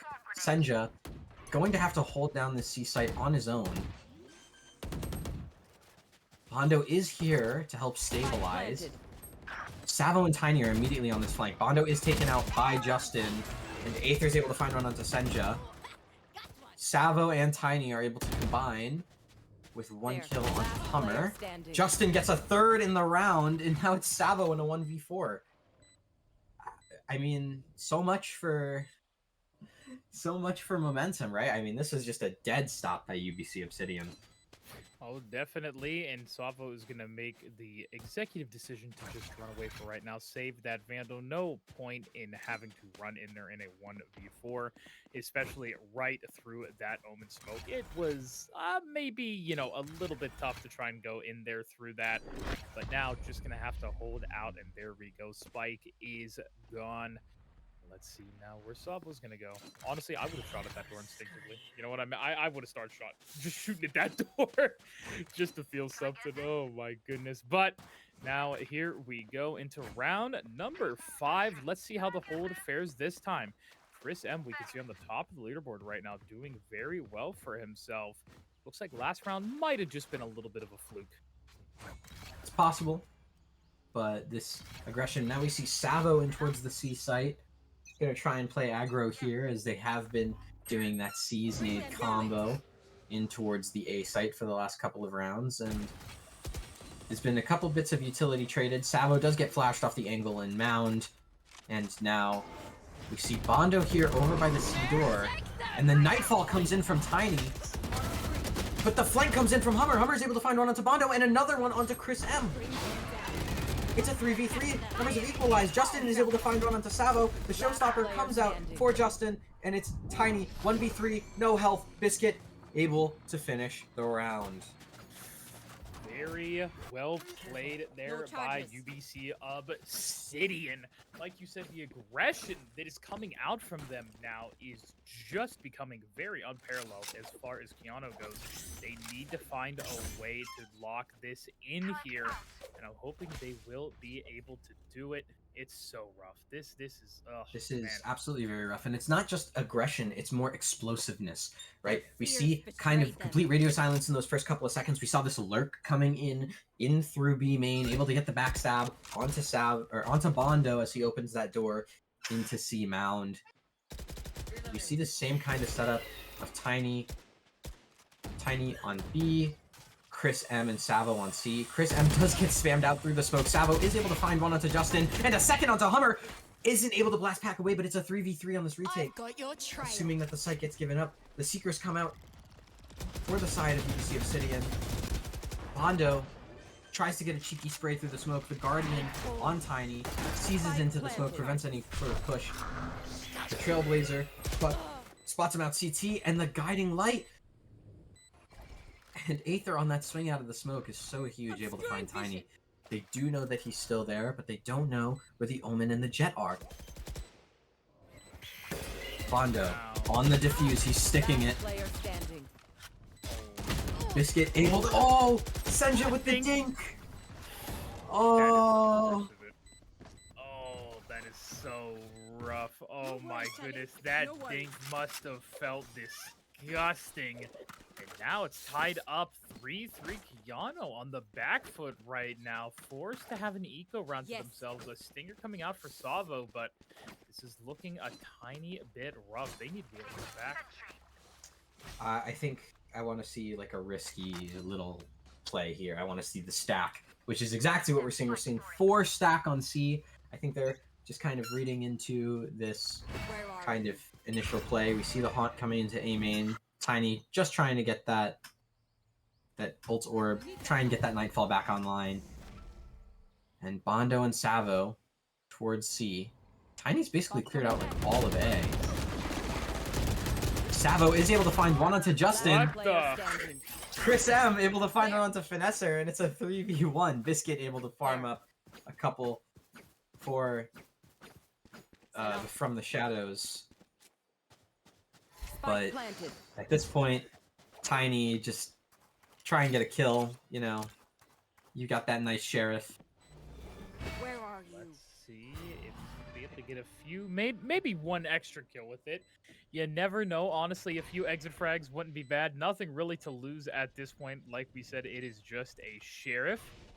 Gonna be coming up the ramp right now, and let's see what he sees. Oh, there's that sky flash, not gonna land, unfortunately. Oh, nothing there for Tiny, as now another round lost. That's gonna be 4 in a row for UBC Obsidian. And if you are Keanu though right now, their plays early were working really, really well. But now they are just falling behind a little bit. It's just inch by inch. They are losing the war of attrition here. And now, how do you stop this bleeding, Angel? I think you have to stop this bleeding with actually aggression in kind. I think you either have to just overpower this attacker's default or just start inserting players super deep, which we are starting to see with Bondo in towards Rubble and this Viper's Pit out of Chris M. I think this is both of these ults, like both of these plays are super important. They can't just bully the C site anymore. Savo's also in this Viper's Pit, just waiting. And having Senja on this B site holding everything down, also great. Would love to see this alarm bot potentially have a little more impact early, but that's just nitpicking, right? We're looking at some really important utility here as some aggression has been put in towards that B site, and Bondo pushing out A main just to get the attackers a run. little bit paranoid. Here's the enemy lockdown. Most likely at this point, if you're Keanu, you're gonna want to play retake. You can't contest this. You can't stand in this. You don't. Oh, but it was actually a fake, and Bondo was able to go huge for 3. Tiny able to get one himself, even though Hummer was able to find one onto Savo. Wow. That is exactly what you need there, Angel. Oh my goodness. They A were statement made. able to read them like a book there. That fake lockdown was killer, and now the Huskies are back in it with a few rounds left here in the half. That was just beautiful to see, my goodness. It was exactly that inserted player of Bondo that I was talking about at the start of the round that was able to go huge and get that triple kill as they were trying to run out A main and go to the A site. I think that fake was just a little too late on the side of UBC Obsidian. But now we see Bondo alone at the A site. I mean, honestly, at this point, with the way he's been playing, the way he is on this Astra, I don't think you need anything else. I do like the fact that they're keeping Tiny over here at C now, because a lot of the aggression has come over here onto C. Tiny just going to be holding this angle up here, waiting for anybody to peek him. This is a very interesting off angle, but Yeah. you know, if anyone's got it, it's Tiny. With the way he's been playing today, this man is moving different. And so I would love to see, but Bondo still on these jiggles. We still have Senja holding down that B site, waiting. And then this triple stack from C. I mean, I don't even really see a weak point. We do have the Cosmic Divide available as well for the side of Keanu. So that's going to be really interesting. I would love to see that on a retake. Just throw that down, especially if they do get a plant on C and plant for Mound, right? You can just pop that down in C main and then boom, spam problem solved. The door does get opened in from Mound towards B, so Senja might have to be a little bit more about his wits to prevent just getting killed, but in fact, we see that C hit come in. The showstopper comes out from Sabo and it goes huge for 2. And the From the Shadows comes out on the side of UBC Obsidian. Bondo in towards the A site. Here's nothing. The plant going down on B. It goes down. Senja playing in towards C Link. Chris M, Tiny. Everything goes perfect. It's a flawless round for Keanu, and that's a 5th. There it is. That's what you want to be seeing. A great round. The showstopper, like you said. So wonderful to see from Savo. Picking out 2 members of UBC Obsidian. You really do love to see it. Oh my goodness. It looks like they're coming back here, Angel. We talked about stopping the bleeding. They need that aggression, and it is finding them, and they're kind of on their stride right now. You know what I mean? Aggression and stacks is the 2 words I would use to describe this defensive half so far from Keanu, and I think that every round they have won has utilized one of those 2 things to its key. We saw in round 9, or in round 8, forgive me, it was that aggression, that ability to push up, and in round 9, it was the stack. Now, we see this kind of utility war going on in A main. UBC Obsidian trying to establish that A main control. Bondo and Savo both in towards tree. The orb, I believe, is collected on the side of UBC Obsidian. And now they look to try and re-clear A main. Chris M still jiggling in towards B Heaven. And Hummer able to hit an insane shot. But they do have 2 very big retake ults. And I would love to see what they're able to get done. I really do want to see that as well. Great. Oh, that's actually killer, though. One of their ultimates they really needed. If this spike goes down, they will not have that Nightfall available. The Cosmic Divide not available anymore either, but here are the Seekers from Sky. Savo, are they going to be able to do this? Savo and Senja. There's one. They find Biscuit. Senja's coming in from behind. They have to clear this together. Is the door open from Mound? Indeed, it is. Let's see. They're ticking away. There's another. Justin goes down. Are they going to be able to find the last two that they need? I don't know if they're going to be able to. They're playing off-site. No, there it is. Senja starts the defuse. Is it going to be enough? Almost gets the half, but both members swing, and that is it. Oh, rough one. But both go down to Spike in the end, so it was still a costly round. No one survives. I believe Keanu should have the slightly favored economy here because they did just win 2 rounds in a row. So, actually, no, economy is about even at this point. This is going to be just a super interesting round, right? We have the last 2 rounds of the half. Both teams going to want to try and get that 7-round lead. But the ult economy is in favor of Keanu. So if we're looking into this round and who's favored, I would say that this is the Huskies' favored round as we immediately see this utility war out towards A. Tiny able to find an insane kill on the Justin while fully blind. And Savo looking in towards Rubble. Chris M and Tiny both able to find more. Savo with a kill, and now it's just Aether. 1v4. He's able to find the first one after Chris M, and Tiny gets 3 on the round, and that is a huge round for Keanu. They didn't even use an ult. Yeah.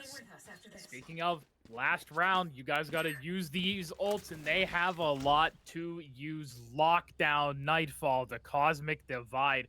So much here gonna work in favor of Keanu. This, if they honestly lose this round, it will be a killer to me. I think it will. It's so rough if you lose this. Like I said, with all these ults, I'm hoping that they're gonna be able to win it, but I believe in them a lot. Now we see Savo holding C Mound with that operator, missed the first shot. Hummer able to find an insane shot onto Chris M, and that takes out the Viper. Which, I mean, admittedly, you're not losing an ult there, but I think at this point you just play for retake, right? You have like the three strongest retake ults in the server. And there's the lockdown just to push people off of C. There's at least one in towards B. Now Senja and Savo leaving the C site, looking back in towards the B site. Is this like a double fate? Cosmic Divide going down. And that's, I think, perfect just for that mid-round stalling, right? We get a little bit more time just to burn off the clock. They can't really make a play past this. You have full control of A and B. Senja has, you know, at least audio on the C site, so they can hear what's going on. And now that Cosmic Divide goes down, now we get to see what this play is. It's a 5v4. UBC Obsidian does have numbers here. 30 seconds left. And I don't think they've ever planted on the A site this entire half. No, I don't think so either, and I'm curious to see if they do. Heart of Sky. It seems to be a C hit. Yeah, it looks like it's definitely going to be a C hit. Paranoia in towards Waterfall. Spike going down now. Senja and Savo already here. Tiny having to rotate immediately, but I think he did reveal one in towards A stairs. Yes, he did. That's Hummer. Able to find Bondo, but Tiny does trade. That's good. You still have that Nightfall ready for the retake. Savo and Senja starting to peer in. Double stack cleared. It seems to be a Mound plan. There it is. That's exactly what they need to start this off. They're going to have to start defusing early. You guys got to start it now while the rest go, and that is it. They're going to close out the half 7-5. A great retake. That Nightfall was detrimental. Oh my god, UBC Obsidian, they could not deal with that whatsoever. And now, let's see what they're going to be able to do on the attack. Yeah, absolutely. That defensive half was super good for Keanu. Ending at 7-5 was important. That Nightfall, a huge piece of utility going into that round, giving them that win, even if not for the tags, just for the ability to move them away from Mound, so that way Senja could start getting to that defuse, and then that swing from Tiny and Savo at the end was so huge, right? Just being able to mop everyone up, call it a day, get the lead at the half. It's going to be on this attacking half now for the Huskies to close it out. This is not, I wouldn't argue it's a comfortable lead, but it's still important, still a lead, and that gives you a little bit of work room. So we see Savo, Senja, and Tiny looking towards C, and then the two controllers lurking on A and B respectively. And we see this kind of almost committal mentality out of the Huskies already on the C site. Chris M able to fire a couple shots in towards Rubble, but I feel like at this point, you already know where the spike's going. The spike's getting planted as we speak. Yeah, there it is gonna go down on C, and it looks like now we control this right now. Is they're gonna find 2 members. Tiny does end up going down, but that is okay. They have the numbers advantage right now for V3. We hear Raze with her blast back trying to come around the corner. Turret will find one. They're doubling up on this angle. And it pays off. Chris M able to find another shot in the hammer, and it's just Finesser in a 1v4. He's able to find the first, but Chris M gets the trade. Yeah, not able to find the rest whatsoever, but a great first pistol round here for Keanu, or should I say second pistol round? Actually, my apologies. But yeah, now 8-5 here. This is exactly what you want to see. Now, when we look at the weaponry for this round, we do just see a full force outright. Tiny and Savo both on like full rifles, so that's going to be super important to carry those into round 3, regardless of who dies or who doesn't. So let's see, and we see this kind of same default setup already starting for the attackers. Now, Chris M does get pushed back immediately due to the Raze nade, but I don't think that it's too concerned. Chris M is just currently holding, and now we actually see a rotate in general from Keanu in towards this A side. I think they just want to slowly, methodically clear out everything. Chris M does clear out rubble with a snake bite, and the haunt goes in just to clear out A main. Tiny looking in towards stairs, and they start to aggress upwards. Senja still here in attacker spawn. Heard his turret go off, and his turret's actually gone now, which isn't super crucial utility. Tiny is able to get the first pick onto the site, onto Aether. Senja able to find one onto Hammer. Savo gets one onto Justin, and Bondo with one onto Finesser. And now Senja finds the last onto Biscuit. Biscuit not going to be able to clear out that 1v5. So unfortunate. So tragic. Oh man, they are looking great as ever. Now a few rounds deep into this half, 9-5 right now. They're putting in their 9-5. Only a few more rounds needed to be able to close this game out. And I'm wondering if they're going to be able to do it. Like I said, they are looking fantastic. The right amount of aggression. They're getting picks where they need to. Let's see if they're going to be able to do it here in round 15 as we get it started. Minute 40 on the clock. Let's see what they'll do. We see the paint shells out from UBC Obsidian. Now, something that's important about the economy in this round is that even though we see 2 rifles on the side of Keanu, like 2 full rifles, a Phantom and a Vandal, they haven't spent any money on those. So you kind of are at, again, kind of like what we saw in that first half. We're at an even point almost of like weaponry in this round. Bondo is able to recall his star in order for him and Senja to cross in towards C, and it seems that this is going to be like a commit onto the C site. Now, the Omen Smoke does go in towards C main, but everything is set in place, and Chris M is still lurking in towards B. Biscuit is able to find one into Savo as this execute goes in. Tiny's able to find 2 huge kills to equalize, and Chris M just gets caught off! Oh, he thought he had the timing. That's such a betrayal. And Tiny pushing in towards defender spawn. 30 seconds left. They're still deaf. He's able to find a third on the round onto Finesser. Bondo planting in for CT. What do the duo do? Those one is going to come in from Waterfall, I believe. CT as well. There's On the tap. One enemy remaining. Just tapping. Now 1v2.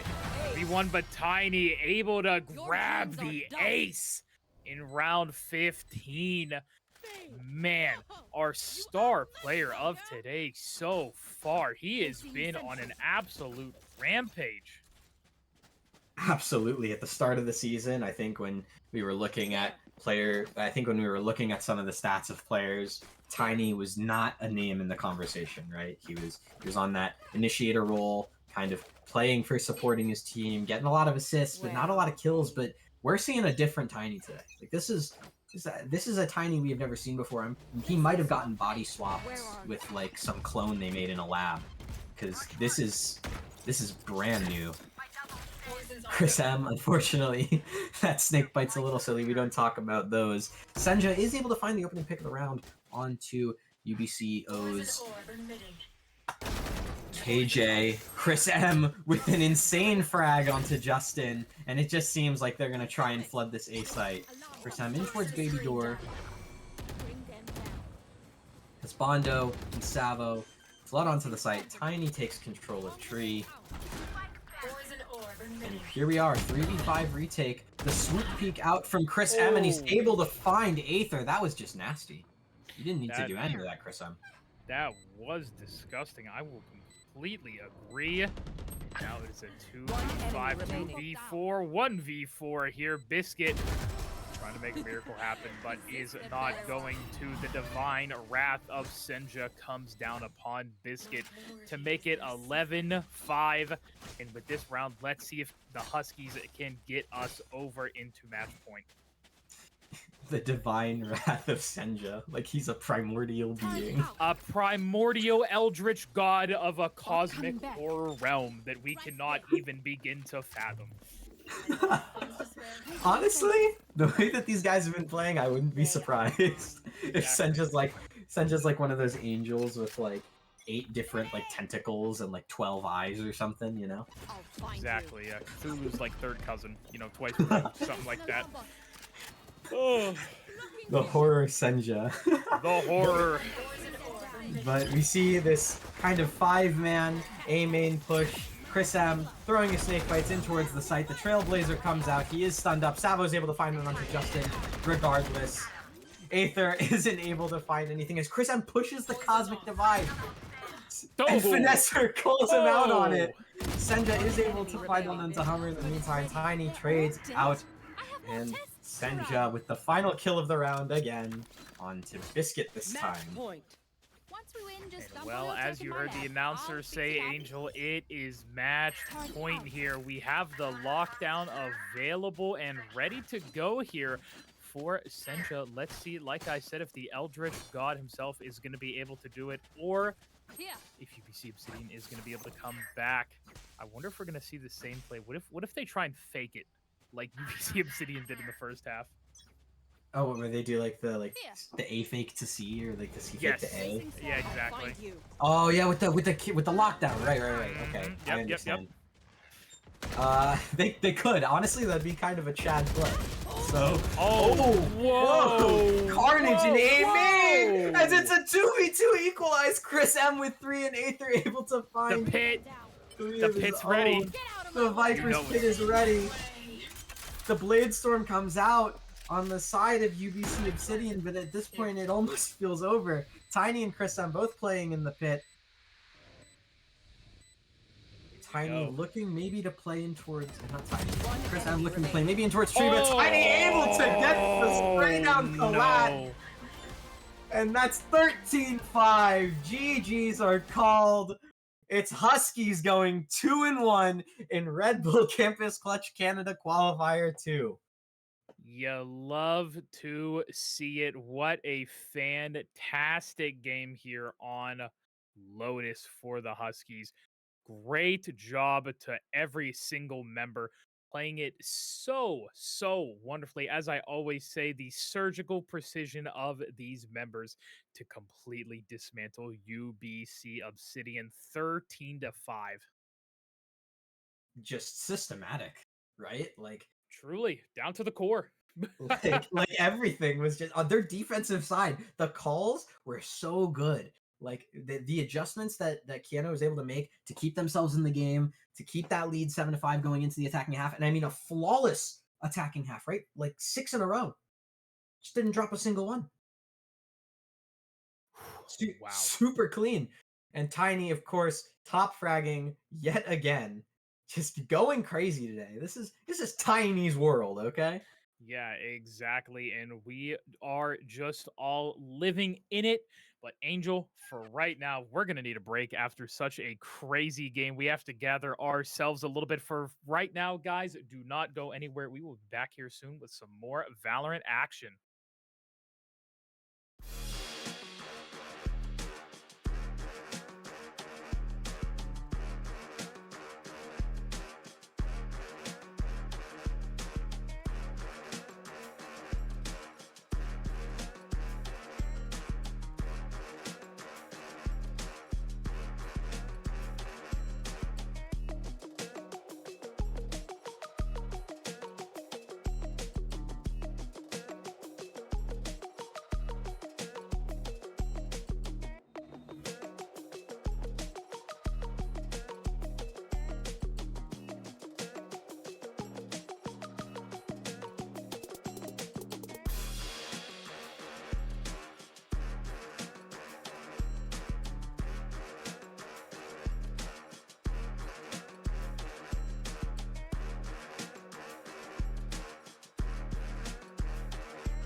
Hello, everyone. Welcome back to the fourth and final round of Red Bull Campus Clutch Canadian Qualifiers number 2.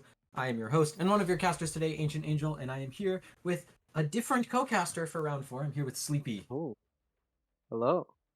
I'm excited to get into today. There's a lot riding on this game in particular. If we win it, there is a big opportunity or a big chance that we will qualify for the Nationals, which will be very exciting. Place top 4. We just need to do well enough in this match.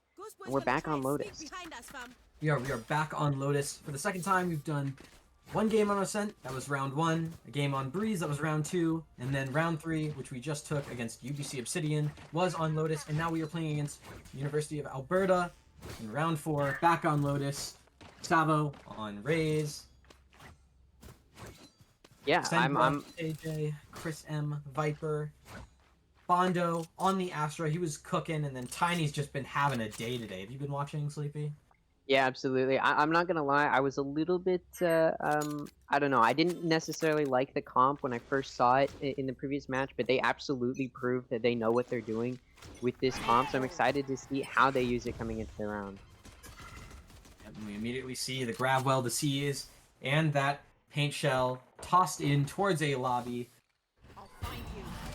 Just some A aggression coming in early. The Viper wall for University of Alberta does come out towards this A site. It's the default wall that Chris M runs on attack as well. Paint shells in towards C bend. Chris M is pushed out into that kind of off angle in that crate stack.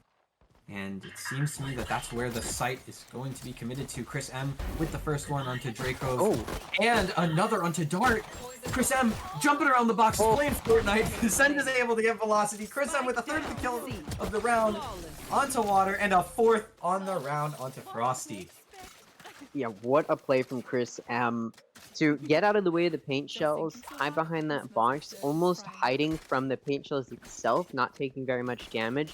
And because of that, their opponent, unfortunately for them, did not expect Chris M to be there. They thought the paint shells would have cleared it out, and they're able to swing out, find some good picks. They continued to stay alive. I don't know what was happening there. Alberta could not shut them down.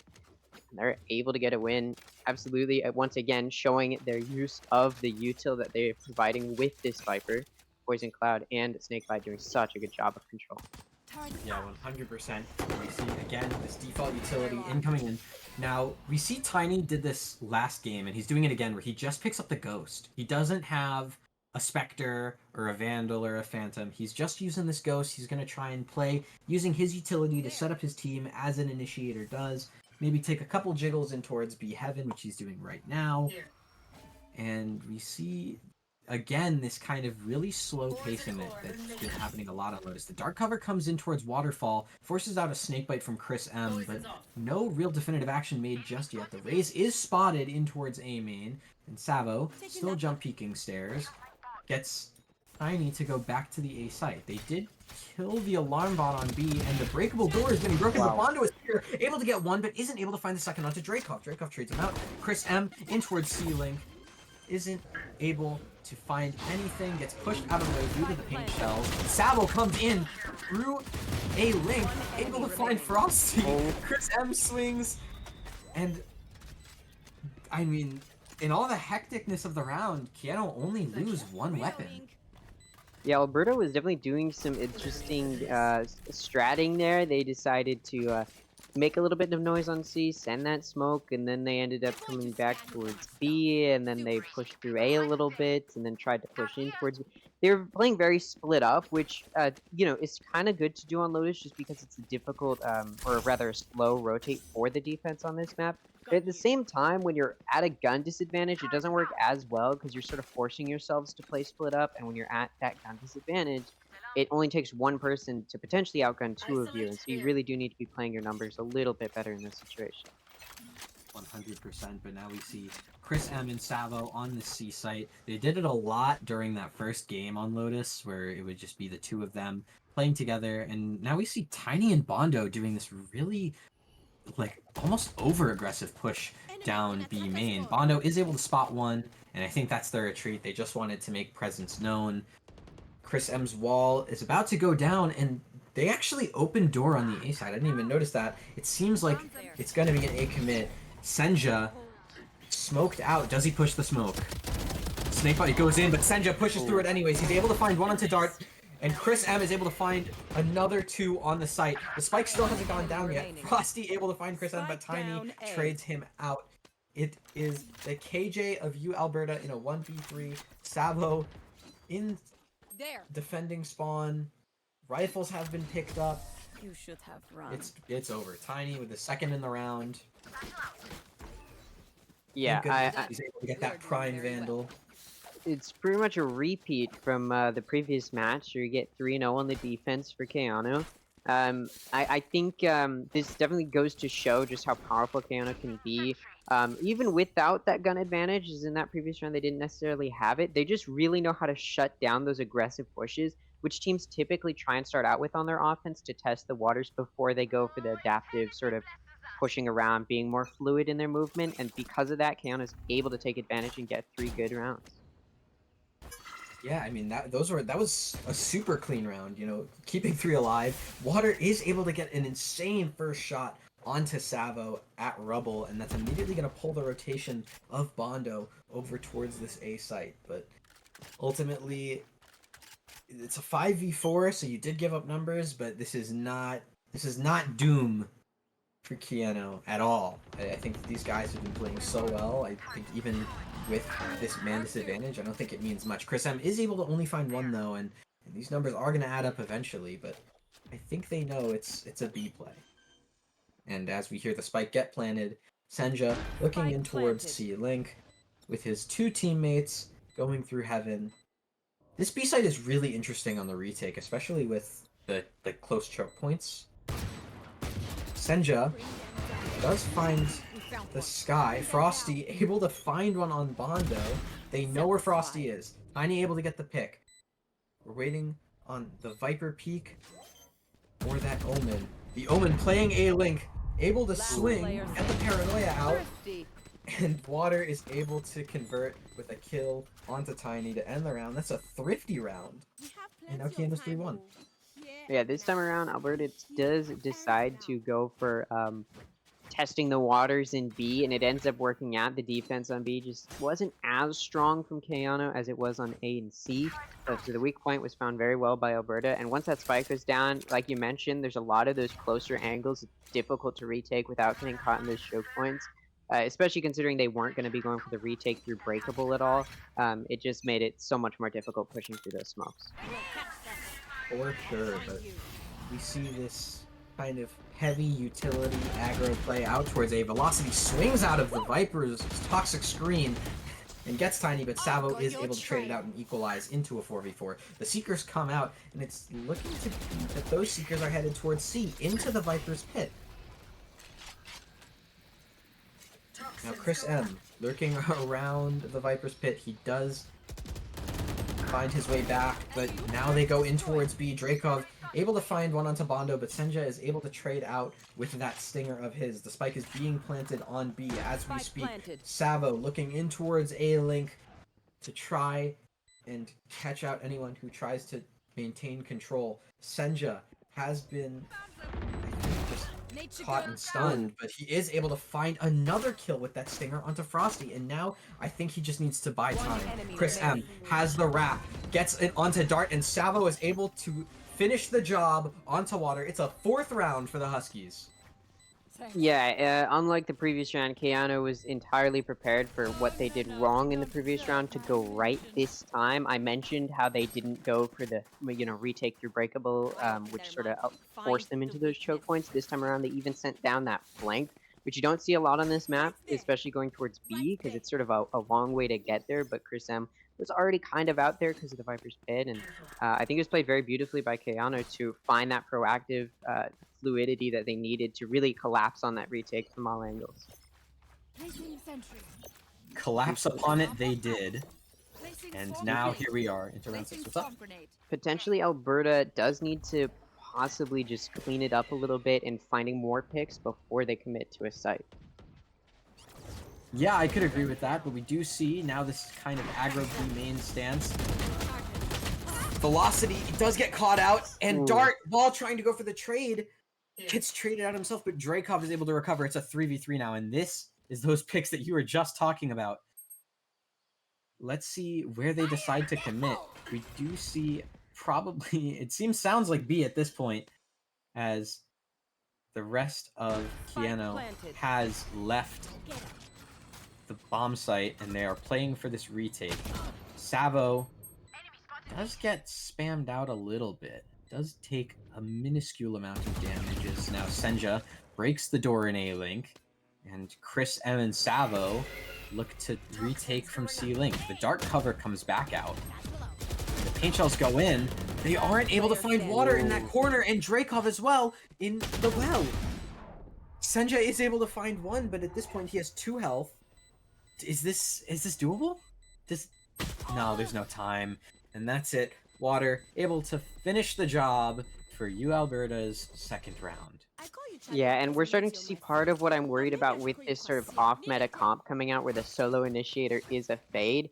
As Kano doesn't have any flashes, so you saw them trying how to get through those choke points for the retake, and they sort of just had to rely on their Raze blast packing through, and unfortunately Savo ended up actually using the bounce pack, and it actually pushed away, I believe it was Chris M coming in for that retake, and got them off their mark, couldn't find the aim after that. And so because you don't have those flashes to play off of, it does start to weigh on you. So Alberta did a good job of finding those early picks and continuing to lock down that B site. Absolutely. Now we do see this kind of A-main aggression towards on the attacker's part, and Tiny backing up, playing backside behind Hut as a hit comes into the site. Prowler is able to find one. Dart is able to find Senja and Stairs. Tiny not able to find a kill onto Drakov on site. And it's Bondo now with Senja's trusty stinger. What can he do? Savo does have a rifle and Chris M as well. But no armor means that this is going to be a super tough retake. Only 1 blast pack, so Savo is able to find one onto Drakov, though, and Bondo with one through the toxic screen onto Velocity. Chris M, now on the site, gets figured out by Dart. Savo, running through the snakebite, is able to find another kill onto Dart. It's Savo at this point in a 1v2. There's no time. I think that's it. Does he live? Does he even get to save his rifle here? No. Wow. Just barely not. Yeah, definitely Alberta, they're definitely starting to show some good promise here. It's not really going to look like it's a Keanu rollover, but to be fair, Lotus is an offense-sided map, and Keanu does start on the defense, so they're just going to have a little bit more of a struggle, and like we've talked about, there's a lot of those closed angle choke points you sort of get caught in. This time around, Alberta once again finds those early picks in order to execute onto A site. And even better for them, they didn't lose any players in that process. So then they've just got a 5v3 post plant to work with, and that's nearly impossible to get through. For sure, especially with like the limited weaponry that they had on the side of the Huskies. But we do see Bondo now. They've done this before, where Bondo posts up in rubble, and he gets this like really aggressive kind of insert. So now Tiny just gets to leave. He gets to go see. He gets to stack with the rest of. Oh, the lockdown was destroyed, so there's not even a sense of urgency. I would look for you, Alberta, to try and re-hit B here. They're a pretty big fan of hitting that B site late in the round, but Bondo able to find the info, then know that the U Alberta was looking towards that A main side. And, you know, eventually those trades come through, and they're able to get this 4v3 advantage situation, and look at the ults they have for the retake, right? Tiny does get flushed out by this nade. Barely able to live, though. That's huge.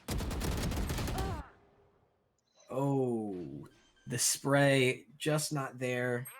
But you still have a showstopper and a lockdown for the retake. Is this the round we commit it, Sleepy? I think maybe the showstopper will definitely come out. The lockdown's going to be difficult to use here, so they may not want to pull it out, although they may have the option. Oh. Last player standing. That's so unfortunate. Yeah, they didn't even get the chance. Just not able to use that showstopper, just immediately sniped. And that's a timeout from Bondo and the rest of Keanu. If you're the coach here, if you're someone who's calling this timeout, what are you looking for Keanu to stop the bleeding? I think the main thing is they're sort of going for these aggressive plays, pushing up quite aggressively, which is sort of their playstyle. We see this a lot from Keanu. We see it a lot from a lot of teams on this map, but Keanu has sort of favored this type of let's push out down a main entrance towards our site. And they really haven't been finding very much value, at least in these past few rounds. So I do sort of want them to cut back, play a little bit more defensive, maybe use a little bit more of that recon util. They do have a recon initiator, so considering we do see Alberta trying out this A hit, especially, I think we send the fade util down towards A, see if we can find some of that early contact and try and play off of it. For sure. I think recon utility is the name of the game here.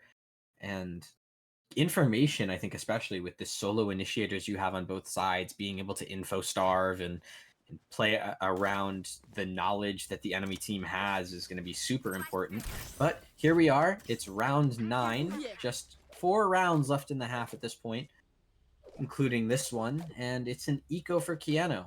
I think that even if a round isn't on the cards, a couple kills definitely should be. You want to get a lot of those rifles out of the hands of players, or at the very least, a lot of heavy shields out of the hands of the players on you, Alberta. Savo is immediately sent down to like 13 health. That's basically 1 bullet from death. And so it's going to be on the rest of Keanu to kind of make up for it. We see a couple stingers come out here from the likes of Tiny and Senja. Senja is able to find one, and Chris M with the 2 huge deagle shots running out of the dark cover, and he's able to escape with a Vandal. What on earth was that? And we see the Nightfall for the retake. Tiny sends it in. I think that was 2 tags. Water tries to catch off the rest of Keanu with the aggression, but gets called out. And it's just Frosty alone, and he's not able to convert. And what an insane Thrifty round coming out for the Huskies. Yeah, I'm still in disbelief over that amazing play. I mean, Chris M's sort of just been having a good day so far, especially in this map, finding those 2 impactful kills of the Sheriff, more than enough. Now, Keanu tried to go for a little bit of more aggression out of B main, but weren't able to really find any of what they were looking to find. They were on an eco, they sort of needed to play together, and so they tried to do that, couldn't find any good contact with it.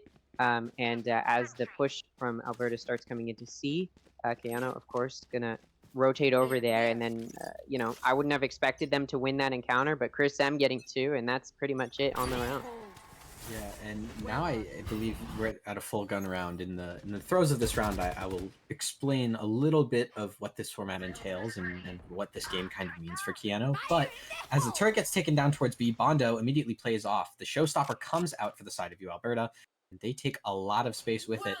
Keanu not looking to lose any players on this. Now, we do see the Viper's Pit go down, so I think a lockdown in kind wouldn't be out of the question. Dueling Viper's Pits on this B site with the spike down. Chris M able to find Dart. That's the Viper's Pit for you, Alberta, gone. The ally Killjoy, the Killjoy for the Huskies, Senja, able to put down his lockdown. Bondo. Ooh, Tiny just barely not able to stack. Senja able to find one onto water. Frosty sending out the Seekers. Velocity taken out. Frosty with a kill onto Bondo. The spike has been halved, and Senja able to finish out the round. 6-4 for the Huskies.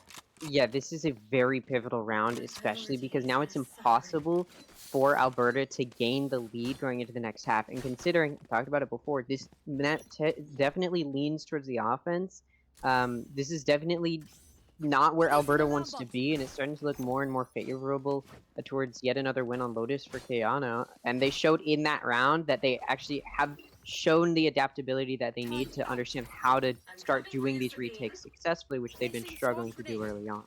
For sure, and that lockdown was a huge part of that round. Now, we do see this A-main utility war again, but we see the Sky Flash from you, Alberta, and the Omen teleporter, Shrouded stepped into rubble, and Savo and Tiny and Bondo are all able to just kind of mop up the aggression. This is such a good call and read from Bondo to just 3-stack A-main, get that kind of utility war, win the trades. It's 4v2. This round feels, I don't want to say it's a lock-in because anything can happen, and these players on Alberta definitely have talent. But I mean, the numbers definitely favor Keanu. Just a little bit more information about this game and what this game means is this is the last round for Red Bull Campus Clutch Canada number 2, Open Qualifier number 2. And the top 4 teams from this event will qualify for nationals, for the national event and not the Open Qualifier. Oh, Frosty, hold on. Frosty able to find one. He is in a 3v1, so this is totally possible. And he finds the second onto Savo. Don't lose it now, guys. You have 30 seconds. The spike is down. You have it. Chris M and Senja sitting here. Noki's out. Chris M able to close it out.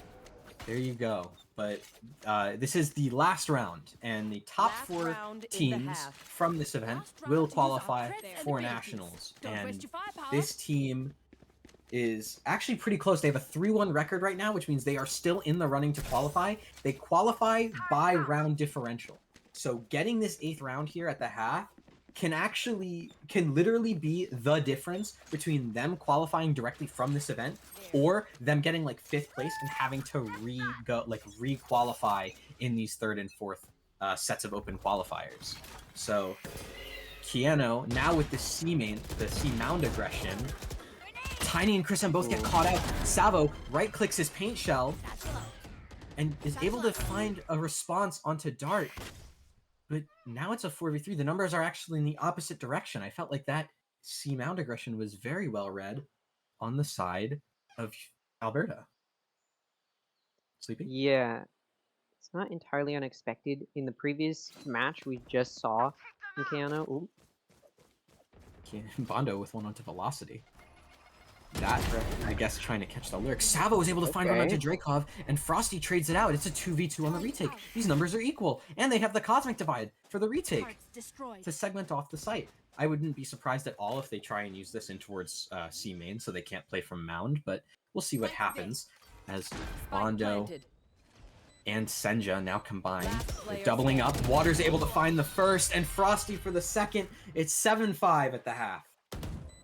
Bit unfortunate there. What I was going to say is Keanu has, we just saw on Lotus, they tried to do that sort of C mount aggression quite a bit, and it wasn't really rewarded too much when they were doing it. They were denied quite a bit, so trying to do it again here, they just feel confident in doing it, and it was denied yet again. I think moving forward in Lotus, maybe Keanu will be less likely to go for those sort of C mount aggression plays. What I will say is Alberta needed that round if they're gonna try and make this map still theirs. That's sort of what they needed there, was to get that round, because now all they need to do is get the pistol, and they can easily tie it up to 7-7 and try and work their way up from there. Yeah, and the other thing that's super important about this kind of game, and something that's super interesting, is we normally think of Chris M as the clutch player, right? We've seen him go for those super insane clutch moments, right? We saw the Sheriff 2K out when he just stepped out of that smoke, that dark cover on C-Link, right? Like, he's that super clutch player, and this is kind of a clutch game for Keanu. So I think it's almost poetic that you see Chris M at the top of the scoreboard throughout this entire game as this clutch player in kind of a clutch game for them. If they can win this, they actually have a really, really solid shot of winning and qualifying for nationals during this qualifier. Now, Tiny does double up with Chris M to try and re-explore A main, as they do try and take a bit more aggression and maybe try and draw some rotations away from C as the hit comes in. The Nebulas have gone down in Waterfall and in CT. Senja isn't able to find anything, but Bondo is able to find a huge headshot onto Dart, excuse me. And the spike gets planted for Mound. Bondo does get tagged up a little bit from CT through the smoke, but now it's... This way is low on the opponent's side. Yeah, Tiny. Hits coming in. Tiny's able to find 2. Chris M with a 3rd. It's Frosty in a 1v3. Yet again, he's able to find Chris M. He's able to find Tiny. It's Bondo versus Frosty. The 1v1. The Gravity Well is online. Ooh. Pulling them in. There's the gravity well. He knows that Frosty is off it, and Frosty's running. There's the guiding light. Diffuse is not in. That's the round for Keanu, but it was really close. Yeah, Frosty just gonna be happy to get those little points up in the round. Regardless, probably would have ended up dying to the spike had they not gotten the kill, so just securing another ult point was sort of their goal. But for Keanu, that's a big win. Again, every round is important here, as you mentioned. It's gonna come down to round differential to determine who qualifies for nationals. And every single round Keanu is able to work up here is another point towards a chance of qualifying. They just need to keep that round differential up. And that's sort of what they're looking to do here. Yeah, and we did see against UBC Obsidian in this last Lotus game that was just played, they didn't drop a single round on the attacking side. There. So I don't think that their offensive half is anything to scoff at. So we'll see what they're able to do. Senja does kind of get a little bit of information. The dink comes through for Bondo, and he's able to find the opening pick of the round onto Velocity. That's huge. That's the Sentinel on the defense side. Now, there is still a Viper alive, so the stall potential is definitely still there for you, Alberta, but it's going to be up to the rest of the Huskies on this execute as the Nebulas are in, the Nova Pulses are in, Bondo running onto site, ready to plant. The guiding light has come out, and Dart's able to find one, but with the rest of Keanu getting those trades, it's Frosty looking in towards Waterfall. The Dart covers out towards Mound. Savo just choosing to refresh his Spectre's ammo capacity by picking up the one off of Bondo. Water is down, and Frosty is... Chris, I'm gonna peek him, and Frosty is out. There you go. There we go, down and out. The Huskies up to 9. Yeah, 4 players left alive. It's such a good anti-eco as well. Moving into what will be a bonus for them, this is a very big opportunity. We saw them get 3-0 on their previous half to start it off. They could very well get 3-0 on this half to start it off again, or to start off this second half rather.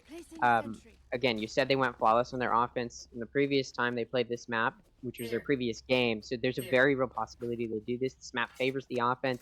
Keanu just seems to have such comfortability on this offense. They move so smoothly. Their executes have been well established in practice. And that is very clear. 100% now.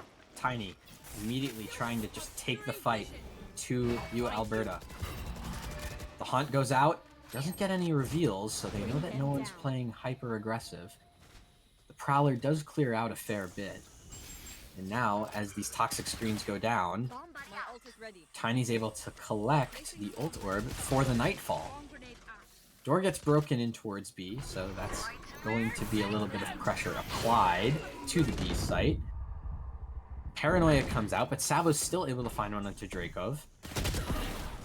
And Velocity tries to get a timing onto Chris M, but Chris M, the lurker extraordinaire, finds it, and now it's a fake. The Huskies are going in towards B. What a well-played round from them. Now, they do know that someone's probably playing C-Link based on the fact that that haunt was broken, but as the spike gets planted and we see this B-main hold about to take place for the post-plant, Chris M is immediately starting to wrap stairs and possibly go back in through A-Link. The question is, does he catch out anyone playing there? Oh, there's been a tap on the spike. Water is able to take care of Tiny. There you go. Chris M able to find Frosty, but his position's been revealed. Water is able to find the trade, but Senja is able to get an equalized number with a kill onto Dart. Bondo able to find Water, and this was a bonus round for the Huskies, and they still won it, 10-5. Yeah, I just talked about their comfortability in these executes, and they showed such fluidity, which shows that comfortability in that previous round. They made some good progress going into A, but they were like, you know what? Let's just move. We've got B cleared out off of that lurk pick, and that's exactly what they did. Chris M continuing to be an important factor on this map, especially. And I don't know. I'm more than surprised with the way Keanu's just sort of been able to roll down Alberta just like they did their previous opponent. Yeah, I don't think that flashes are necessary on this round. I think that absolutely flashes give you a lot of explosiveness on the retake, as Frosty takes out Bondo with an insane Sheriff headshot. It's going to be on Chris M here, just kind of playing the timings. Now, Savo and Tiny are super far pushed up onto the C site. Water is able to trade out Savo, but Tiny is still just so far up. Now, oh, Drakov! That was such an insane shot that he had to hit. Senja able to trade it out, but now he's down at 30 health. Last player standing. Velocity, able to get the pick onto Senja, and it's Chris M, the clutch minister for this team. Not able to get it, able to get a bunch of damage done, but no frags. And it's 10-6 now. This was the first offensive round that these guys, the Huskies, have lost in 2 games. Yeah, it seems maybe we did a bit too much cancer cursing and hyped them up a bit too much. But at the same time, Keanu did not look bad in that round, able to get in. I'll highlight how well Alberta played that. I don't know if they were necessarily expecting the early aggression deep into CT, but they were absolutely ready to counterplay it. They showed some impressive mechanical skill in finding those head taps with the Sheriffs. And then it was just down to winning a numbers advantage, which they were able to execute very well. Absolutely, and we see again Chris M setting up towards A main, Sky sending in a guiding light in towards Mound, and it's immediately this just full rotate. Now, Hondo does have a Cosmic Divide available. I would love to see if that sees any use, and it seems like it. Is this just going to be like the full Russian commit? They have taken care of a lot of the KJ utility indoor. The Prowler has spotted someone backside. That's Velocity. Velocity is able to find Savo, but does get traded out by Senja. Now, Chris M sending instant leak bites towards stairs means that, realistically, they have to worry about A main and Heaven. Now, Chris M, does he dare push the Cosmic Divide? Heaven. Oh, no, but Dart was dropped, ready for some sort of aggression. Bondo and Senja in towards tree, blinded up by the paranoia. They know that the Omen was on the flank. Chris M drop, able to find Dart. 3v3. Post plant. The retake has to come now. Drakov able to find one, but Frosty with a second. The question is Water on the spike? Yes, he is, but he got off. It was halved. Chris M ran out of bullets. I think that's the round for you of Alberta. It just seemed like there were some misplays from Keanu, the rare misplays on this map. It seems as though the proactive adaptability that needed to be shown by Alberta has come into play. That play by going into drop, able to catch those players pushing up through rope off guard, played very well. And then, honestly, that could have very easily gone to the side of Keanu had those whiffs from tree not been whiffs and they'd been able to take out Frosty before they got that 2K. And unfortunately, Alberta is so willing to punish any mistakes that are made here from Keanu. And although we were praising Keanu, they got such a good win streak, Alberta's doing a good job of showing some skill that can shut that down. Obviously, his timeout comes out. I do think Keanu, on that one round where they were able to execute or started to execute towards A, they were able to find that pick on the Sentinel on B site, and then they rotated to B site. It showed sort of what can make this map offense-sided, which is the ease of rotation for the offense. So I do want to see Keanu maybe try and do a little bit more of that. Try and be a little bit more fluid, maybe try and do some more baited rotates as they have done in some previous rounds. It's going to be a little bit more difficult as Alberta may be ready for that, but I do think that's sort of the direction Keanu needs to head in, as these set executes where they just rush in have sort of been denied. Absolutely. Now we see the Stinger come out. Keanu loves these Stingers, man. Yeah. They absolutely love these Stingers. And we see the rest of the team go in for these Sheriffs. We do see 2 Stingers from the S brothers, Savo and Senja. Would love to see what they're able to get up to on this B site. Now, we see a 2-2-1 kind of setup. Frosty oversteps and does get picked by Savo, but Velocity trades it out. It's 4v4, but they don't have Frosty anymore, and it feels to me like Frosty has been like the raid boss for you, Alberta. It definitely feels like that. Chris M has made significant progress in towards Rubble. Hasn't really heard anything and is waiting for the rotates from his teammates. I think this could totally be a round that Keanu just steal away. Yeah, they're making so much progress so silently too. Viper's pick could come out. Definitely could, but I mean, with sheriffs, do you really want to risk that? It is The true. nebulas are down. And look where Bondo's posted. Bondo's posted in this corner right now, waiting for someone. Okay, Viper's Pit is committed. Senja plants in the open on the site. Bondo, here's one A-Link. Fires off a couple shots, so they know he's there. But Tiny is also here towards A main. The attacker side lockdown that Senja commits in towards door just to prevent some progress to be made, buys a little bit of time on this retake as Bondo now looks and clears deep inside attacker spawn. The Nightfall comes out, and Senja's able to get a kill on the Swarm Grenade. Chris M's able to find one. Senja also able to find a kill onto Drakov. A 1v3, the spike's so far gone, Velocity's going for exits, and Tiny's able to collect with the judge! Broken Gun finds yet another impactful kill in a professional Valorant match. We do, I mean, this is definitely exactly what Keanu needed. They played so silently, it was almost like a ninja plant, and Alberta was just completely off of the site. It was nearly a free site.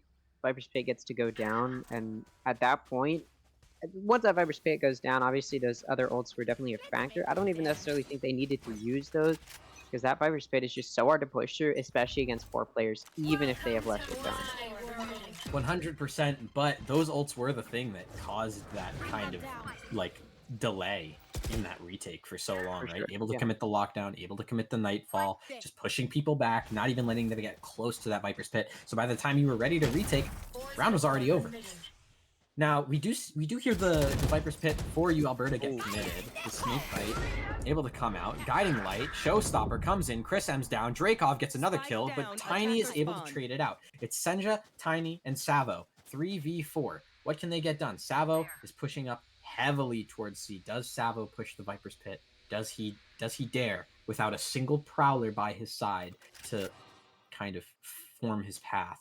The Haunt goes in, clears out a fair bit of that Viper's Pit, but now it's Senja waiting for some kind of mid-round aggression from A or B. His turret is still up. Savo still, like, peering around Mound, just trying to get that Showstopper ready. And he does, in fact, have it. Senja now has Spike, so Tiny's taking the lead in terms of being the aggressor. Clearing out angles. Rubble, clear.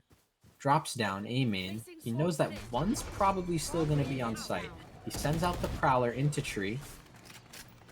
It's been cleared. The dark cover on site. Waters playing inside, able to find Tiny. Senja walks into the dark cover himself and finds the trade. Guiding Light comes out heaven, finds no one. I don't think they know that Savo's here. They do hear one drop.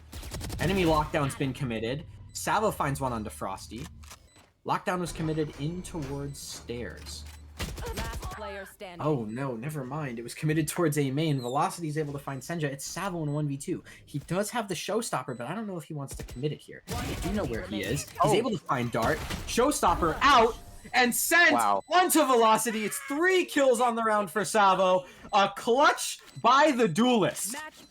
Yeah, absolutely. A beautiful play comes out from Savo, showing why they're going for this raise on Lotus, able to find those picks.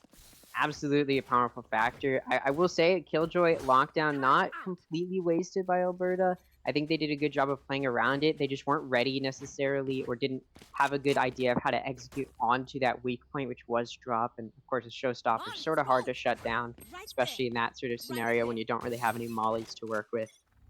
And yeah, I don't know. Alberta is starting to continue to weaken out a little bit here, getting counterplayed. For sure, 100%. As we see this kind of A main look, this is match point for the Huskies, and they are hungry for this win. They want to get it as soon as possible. They want to get it now. And we see they flood in towards the A site. Prowler cleared out tree. Savo in towards drop, able to spot Velocity, but runs away before committing to a fight. Dart, able to find Senja, but Savo goes to trade.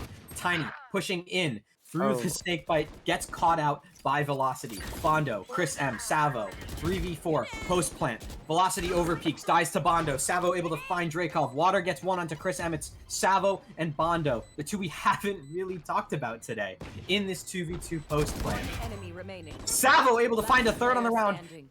Gets traded out by Frosty. It's Frosty versus Bondo. 1v1. Same as the pistol round. Gravwell goes out. He's pulled off. Time is up. That is it. The series has been confirmed.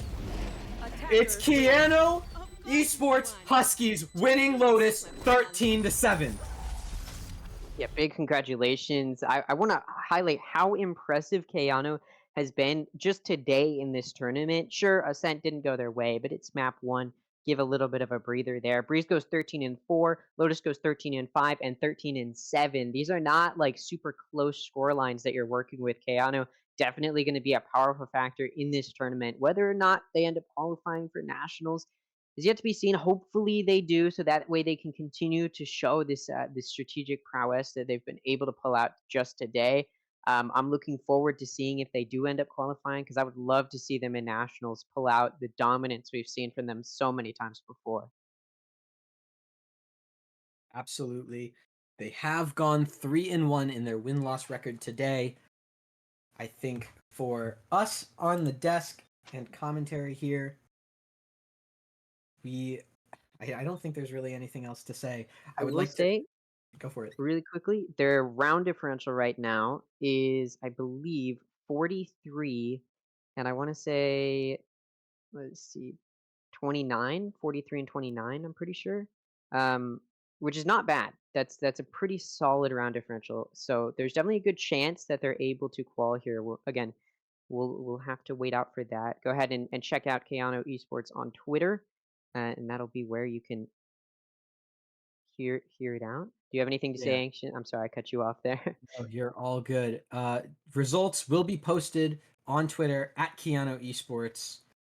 On Twitter, they will announce whether or not the Huskies have qualified for nationals today. But for now, I think that's all it for us on the commentary desk. I'm Ancient Angel. Sleepy Boy was co-casting with me here. I would like to give a special thank you for Circadia for casting these first 3 rounds, and we will see you all next time. Goodbye. Bye.